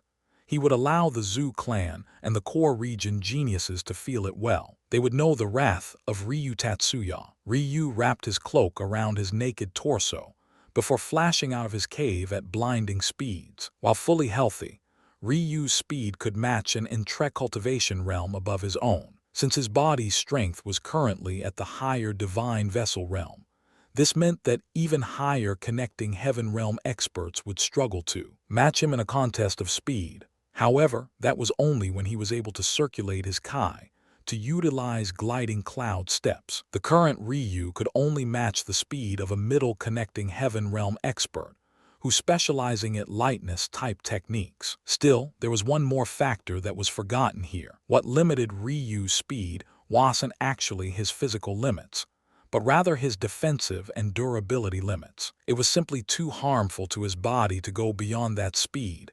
It would only injure him. But now, his immortal Sakura had taken a massive leap in strength. If need be, Ryu could use it to border the speed of an immortal ring realm expert. Do you have a plan? Or can I do as I please? Ryu asked Ailsa. Our main focus needs to be to raise the strength of your heavenly pupils. I'm certain that they are the key to retrieving your connection with your spiritual foundation. There are two ways to do this. First, there's finding high-quality Kai types of at least the heaven grade and above. The second and more sustainable option is to find beasts with pseudo-heavenly pupils.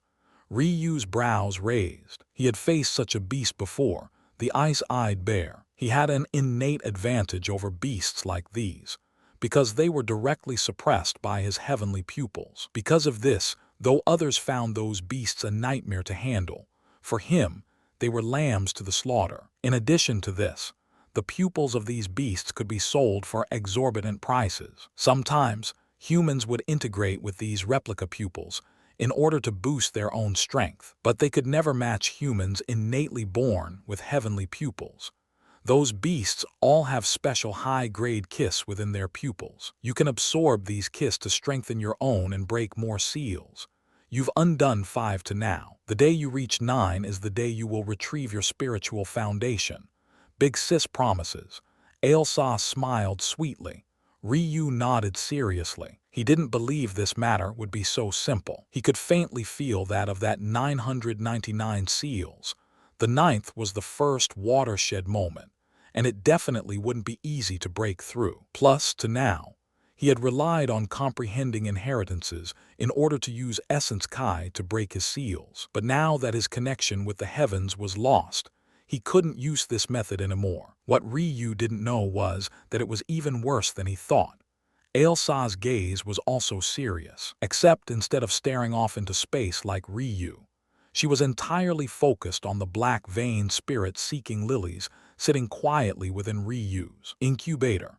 Though Ailsa claimed the second option to be more sustainable, such beasts were still incredibly rare. To now, Ryu had only seen one of them, and that was the very ice-eyed bear he slew during the coronation games. One would think that more of these beasts would appear on the immortal planes, but Ryu had simply yet to run into them. Still, this mortal Kai small realm provided a unique opportunity. The density of 1st to 6th order beasts should be the highest on the pedestal plane. Maybe even most areas of the Blossom Plane couldn't compare. Not only was this likely the best place to find such beasts, it was also the best place for Nemesis and Little Rock to grow. Beasts could grow stronger simply by eating and sleeping, but when they were fed the spiritual roots of beasts above them in order, this already unfair ease of growth doubled and tripled. Like this, Ryu's score began to steadily grow once more, after almost 2 months of being stagnant. However, he had fallen so far behind that it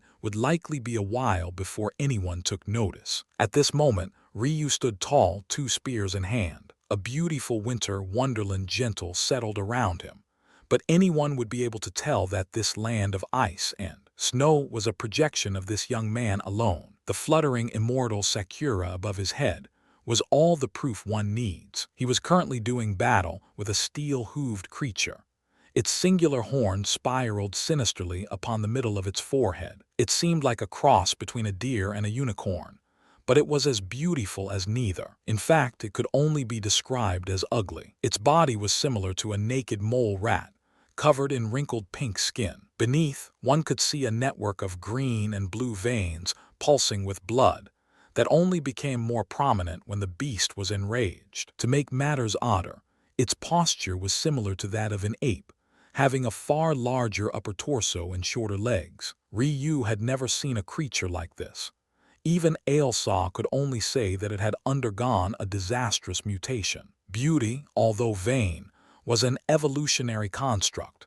Humans and creatures alike were created to gravitate toward it. Even the highest-grade demonic creatures had their own form of beauty. To appear so deformed, the only explanation was that something had gone wrong. But Ryu didn't care much for this, as his immortal Sakura petal blocked another one of this creature's hoof stomps. In the end, it was still only a peak 5th order creature. It couldn't touch even the hem of Ryu's clothing. Though his combat prowess had fallen after losing the ability to use Kai techniques, he had regained more than what he lost by progressing in other areas. His body flickered and disappeared. In an instant, he had appeared to the creature's side, not hesitating to attack its weaker hind legs. His spears moved as swiftly as the wind, severing tendons and vital veins with incomparable ease. After his heavenly pupils opened 5 seals, the world had become far clearer to him. It was as though the weaknesses of this beast were whispering into his ear, telling him where to attack. Ryu spun his spears in his hands, tilting his head back to avoid the spiraled horn of the creature. His eyes sharpened, seeing an opening. The creature stumbled. Despite being a 5th order creature, its intelligence was far too low, clearly another result of this odd mutation. It had forgotten that Ryu attacked its hind legs, causing it to both stumble and roar in pain when it tried to use its useless leg. Ryu didn't miss the opportunity, allowing his spear to shoot forward with a perfect pierce. The creature's neck was immediately pierced through from its throat to its spine. It hardly felt the pain of its death, as its brain was cut from the rest of its body in the blink of an eye. With a surprisingly soft thud, it fell. "I've finally realized what happened," Ailsa said with a furrowed brow. Ryu peeked toward his shoulder before kicking the beast's corpse over to expose its belly. As he waited for Ailsa to speak, he began to skillfully cut its spiritual root free. The reason he fought this mutated beast in the first place wasn't just for the mission points, but also because it had two useful talents. The first was its black-grade steel hooves talent, and the second was its lower earth-grade spiral horn talent. Both were incredibly useful for Nemesis, but Ryu had already gotten him the steel hooves talent from another beast just days ago. This time, what he wanted was the spiral horn talent. This beast is definitely suffering from Kai infestation. Whenever a creature absorbs an energy far above their means, there's a high possibility of death. But even if you survive, it's nearly guaranteed that you will face this sort of malignant reaction. It's no wonder why this black-grade beast awakened an earth-grade talent, Kai infestation. Ryu frowned. He had read about it before. Only a very small minority would survive unscathed after absorbing energy of a higher grade than they were aptly prepared to handle. Many more would die, but the number who survived with more than visible scars was far more than those who survived without them. Still, there were obviously benefits to surviving no matter what. This beast managed to awaken a talent it had no business awakening. Strictly speaking, every beast has a potential to awaken all the talents its ancestors once wielded. In some form or fashion, all beasts are descendant of some ancestral-grade beast of the past, so they all have some chance of growing to awaken those talents. However, the possibility is just too small. In all my life, Nemesis is truly the first case of this happening naturally that I've ever seen. Many more are like this poor creature here, who awakened said talent by unnatural means. But suffering through this Kai infestation for just this small benefit was definitely not worth it. Ryu nodded solemnly. This creature may have awakened an Earth-grade talent, but it didn't have the intelligence left to use it. It only attacked Ryu with what instinct remained from when last it was truly conscious. Why else would it have used its hoof stomp far more than its spiraled horn? It didn't have the wisdom left to train its new talent, Nemesis. Ryu called out the red-blooded steed. He had long since regained its noble air. His body was strong and majestic, his head arrogantly lifted to the skies. Though he had grown to the fifth order, his size once more didn't change, compressing his strength to his optimal frame. Seeing the exposed bloody spiritual root before him, Nemesis grew excited. A blood-red aura pulsed through his body. First, it became like a second layer of skin, before it began to slowly expand, extending toward the mutated creature's spiritual root. Soon, it had enveloped it completely, taking hold of the network of roots. Nigh tilde. Nemesis stomped the ground arrogantly, reeling in the earth-grade talent and ignoring all others. His will was staunch. Even an earth-grade talent could only bow down. In the next moment, a glob of red Kai slowly rose and entered Nemesis' brow. The bloodied steed's body trembled. Ryu took a step back as he observed. The steel hooves talent actually had a special synergistic effect with spiraled horn. Steel hooves did more than turn just hooves into steel, but rather it extended into the whole bone structure. Or rather, it did for Nemesis thanks to his adept body talent. Usually, the amount of steel varied from creature to creature, and how much they tempered their talent. But for Nemesis, he was immediately able to take control of this talent and mold his body as he pleased. Like this, Nemesis' entire skeletal system became reforged of steel, causing his strength to skyrocket. Like this black-grade talent already became comparable to an earth-grade talent. But when synergized with spiral horn, Nemesis raised his head into the skies, a roar of pain and excitement neighing outward. His heated breath filled the air, his blood pulsing, Puu. A rain of blood fell from his forehead, as what appeared like a shining spear jetted outward 2 feet. It reflected a blinding sheen under the sunlight, giving Nemesis a devilish appearance. What was even more interesting was that Nemesis seemed to be capable of changing its size and form, as he pleased thanks to his adept body talent. Ryu smiled lightly. Like this, Nemesis shouldn't have any opponents left within the Fifth Order that weren't Earth-grade beasts themselves. And the best part was the Nemesis was still of the lower Fifth Order. He still had much more room to grow in this realm.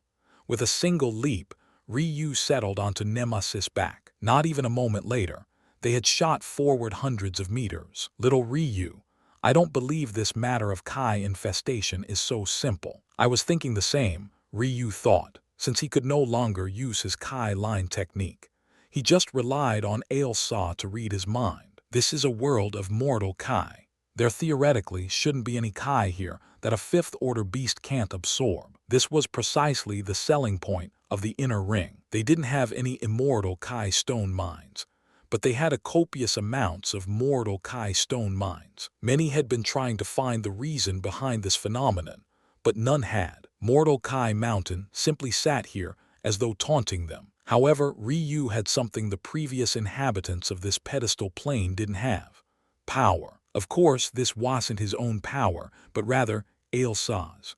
How often would someone of the Soul Ascension realm come here? Maybe one never had. Even if they found a store of hidden immortal Kai, so what? Those of that realm only dealt in cosmic Kai. Why would they care for immortal Kai? Obviously, Ailsa couldn't use her true strength. But if she coupled her feng shui comprehension with his own heavenly pupils, Ryu didn't believe they couldn't find the truth of this matter. Like this, another 2 months whipped by in a flash, leaving only 2 more months remaining for the first phase of the selection. And for better or worse, Ryu's comeback could no longer be hidden. Lu Xian's expression darkened. His ranking is still climbing upward, and it's fast. This couldn't possibly be happening. With how injured he was, even I would need several years to get back into fighting shape. How could he possibly be doing this? Vigil and Anbar had long since left Lu Xian's side, but he was sure they were thinking similar things. There were currently 18 connecting heaven world experts participating in the selection, but only 6 of them truly affected the rankings. This being because the ranks of the 4 core clans were basically set in stone at the top 4, leaving the remaining clans to battle over spots 5 through 8. The reason there wasn't a large commotion during the days Ryu spent in first was because he had entered the small realm so much more quickly than anyone else, though Matthias knew different. Others believed that Ryu had just gotten lucky to stumble upon the small realm's entrance so fast. However, now, things were different.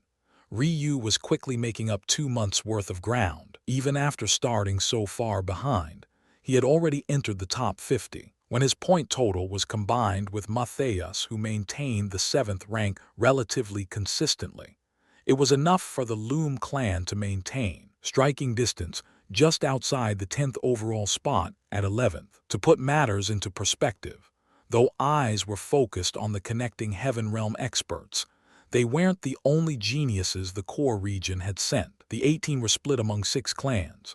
First, there were the core clans, the Bastille, Zai, Vin, and Croft clans, while the final 6 connecting heaven realm geniuses were split amongst 2 clans that had gained their favor. Though these clans weren't as powerful as the Loom clan, they were certainly better at currying favors. The Lao clan and Lu Xian supported the Zai clan and the Aoi clan. The Min clan and Vigil supported the Bastille clan. The Ofra clan and Anbar supported the Vin and Room clans. Finally, the remaining Croft clan was supported by the strongest Ember clan. Within the mix, outside of these 18 most important geniuses, the core region had also sent numerous divine vessel realm seedlings to ensure they could control the entire situation perfectly. It was clear they took no chances, even if they looked down on their opponents. Not only was the selection important for the choosing of the Zhu clan's replacement, but one had to remember that this wasn't the first time the selection was held. Simply put, this wasn't its original purpose. Originally, The selection was in place to decide quotas and territory splits within the mortal Kai small realm. The core region's actions were essentially meant to allow all the clans that acted as their pawns to fully control these quotas. In the past, the Loom clan had the support of the 6th Order Lao clan, so everything was fine. But after Taedra rejected Throne Byron's marriage proposal, their fates took a turn for the worst. Just when they thought things couldn't worsen any further, the core region changed the rules once more, allowing connecting Heaven Realm experts to participate. Like this, Taedra was forced out of the competition for her own safety, leaving the Loom clan with only 2 participants. That should have been the end of it all. It should have only become worse after Ryu failed to break through. And yet, why was it that they still had a chance? Ryu continued to climb upward. Soon, it wasn't just the 3 geniuses who chased after him initially who noticed, but others began to as well. On a certain mountain peak of the small realm, a young man with flaming red hair and brows sat amid a slew of corpses. Not far from him, the quiet young heir of the Croft clan sat, using his senses to read the changes of the jade they had all been given to start the competition. "This is Throne Ryu," the red-haired young man spoke.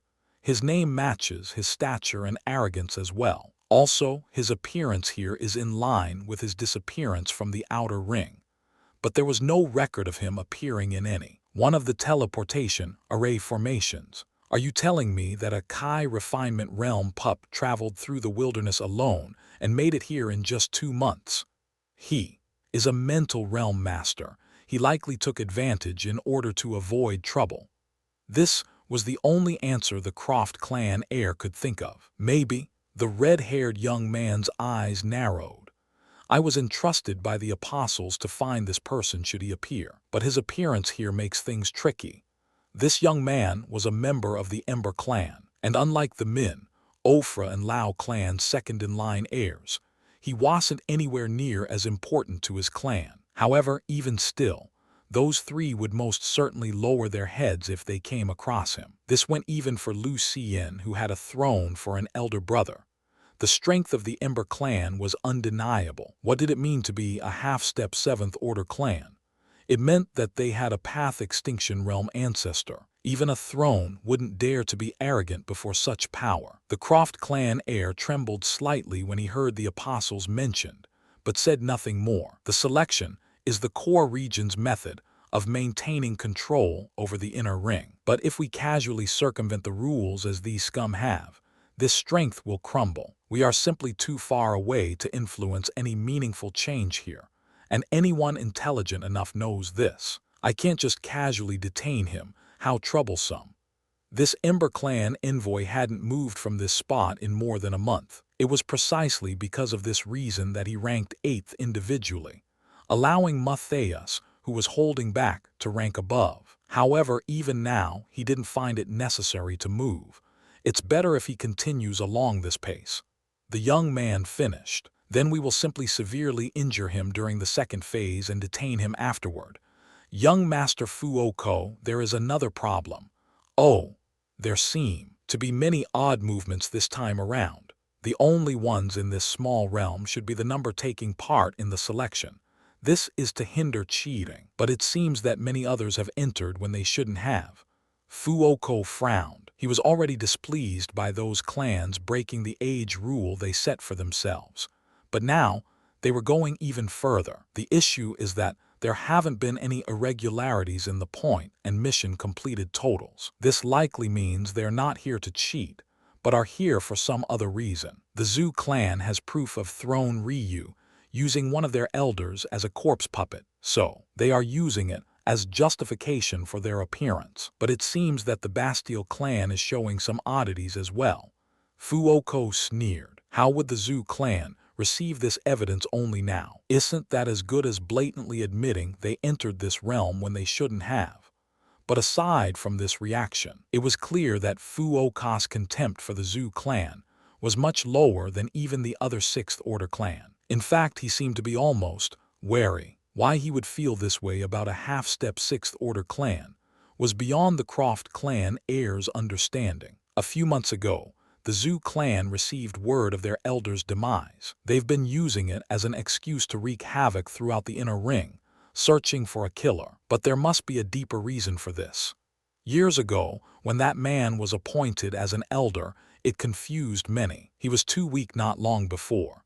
But that was when we received word that he actually became a divine vessel realm expert in such a short time.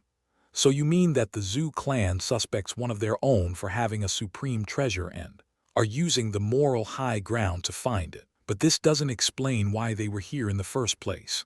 Well, all elders of the 5 core clans are allowed to enter and exit the mortal Kai small realm at their leisure, although they're restricted to venturing the territory of their own clans and can't encroach on others. These rules aren't strictly enforced. After all, who can police elders besides other elders? And which elders would waste their time away acting as guard dogs? Usually, it becomes a mutual tacit agreement that they can venture into and out of each other's territories, as long as they don't take any treasures rated at and above the Middle Earth grade. But what if? What if this Zhu clan elder didn't venture into the territory of others to take something, but rather to hide something, right? That's your line of thinking, HM. The Croft clan heir nodded toward Fuoko. Fuoko smiled, but it was decidedly cold. Then that would be quite interesting, wouldn't it? Asterisk at this moment, the very Ryu everyone seemed to have their attention on was staring down a problem of his own. The land before him didn't seem to be very special at all. In fact, one could easily pass over it without a second glance. Yet, Ryu felt his body trembling. The blood vessels within his eyes pumped so furiously that he could feel a dull pain fogging up his vision. Ryu, what is it? Even xianxia herself was confused. Ryu's mind was a mess of jumbled thoughts she simply couldn't see through. And this piece of land, it didn't look special to her at all. There was a very small pond, no more than 3 meters across. In fact, its only specialty was the fact it was clear enough to see to its very bottom. Around it, there was a small clearing of grass before the trees slowly appeared. To the east, west, and south, there was nothing but a large expanse of thick forest and foliage. But to the north, past a thin patch of trees, there was the foot of a mountain range. The only oddity of this place was that it didn't seem logical for a pond to appear here. But it wasn't so illogical that one would spend as much time as Ryu staring at it. xianxia, what are the odds of a small realm birthing its own realm heart? What did you just say? xianxia wasn't one to lose her cool. In fact, all the moments she spent doubting herself were done in silence. If it wasn't for Ryu's connection with her, he wouldn't be aware she even had insecurities at all. She would always be that confident big sister to him. However, the words Ryu had just spoken were too shocking. A realm heart was what differentiated a small realm from a true realm. It wasn't a matter of size, it was a matter of substance. There were many small realms in existence that even rivaled true realms in how expansive they were. But, in the end, they could only rely on true realms to sustain their existence. Ryu was very familiar with realm hearts. After all, he spent many days sitting upon Shrine Mountain, the dignified realm heart of their shrine plane. Its power was unimaginably vast, and even as the scion of the Tatsuya clan, Ryu only had respect in his heart for it. Realm hearts and protector spirits, they were one in the same way your days as a newborn are related to your current self. A realm heart has no sentience. It is a core that gives a small realm substance to rival a true realm that runs purely on instinct. As for protector spirits, they hold their own intelligence that often far surpasses normal life forms. Should a realm heart evolve into a protector spirit, a small realm would then become a true realm. However, forming a realm heart in the first place would make even a 1 in a billion chance seem like great odds. xianxia, I once read a book of folklores. Among those folklores, there was a story about the birth of a true realm. It said that the creation of every realm heart is accompanied by many great things. Ryu, are you certain? xianxia regained her calm. I can't explain it, I just feel like this is the case. Intuition, xianxia mumbled. Intuition. was one of the most enigmatic abilities of the mysteries of heaven and earth pupils. It had no rhyme or reason for when it appeared, but there was one thing in common with all of its occurrences. When there was an opportunity, its owner most definitely could not miss. Many epochs ago, the mysteries of heaven and earth pupils were not even ranked top 10 among the slowly growing number of heavenly pupils. However, as time passed, something incredulous began to happen. Numerous young geniuses with overbearing heavenly pupils were steadily outshined by those wielding these pupils. Once may have been a coincidence, twice rose eyebrows, but a third, a fourth, a fifth, a sixth. It seemed that with every passing generation, those who held the mysteries of heaven and earth pupils were blessed beyond one's wildest dreams. There were any number of abilities of that could have been the reason. Focus was an invaluable talent after the path extinction realm. It made cultivation realms even. Geniuses were forced to spend millions of years in fall one after another. Lines of fate was another candidate. The ability to steal the techniques of others simply by death acupoint, heaven and earth gate, fate reversal. Each ability rang fiercer in the minds of cultivators than the last. They all had mind-numbing abilities, the likes of which were just the stuff of fairy tales. And yet there was still none as enigmatic as intuition. In the lifetime of the mysteries of heaven and earth pupil wielder, they would only be allowed its use 3 times, and they would have control of none of these 3 occurrences. One would occur between the 1st and a 9th seal. The second would occur between the 10th and 99th seal. The final would occur between the 100th and 999th seal. And if one crossed these seals without experiencing it, that chance would disappear forever. This was both the boon and tragedy of the first-ranked heavenly pupils. There were many who never became lucky enough to experience even one bout of intuition. A realm heart is indeed worthy of that cursed technique. Ryu frowned. Cursed?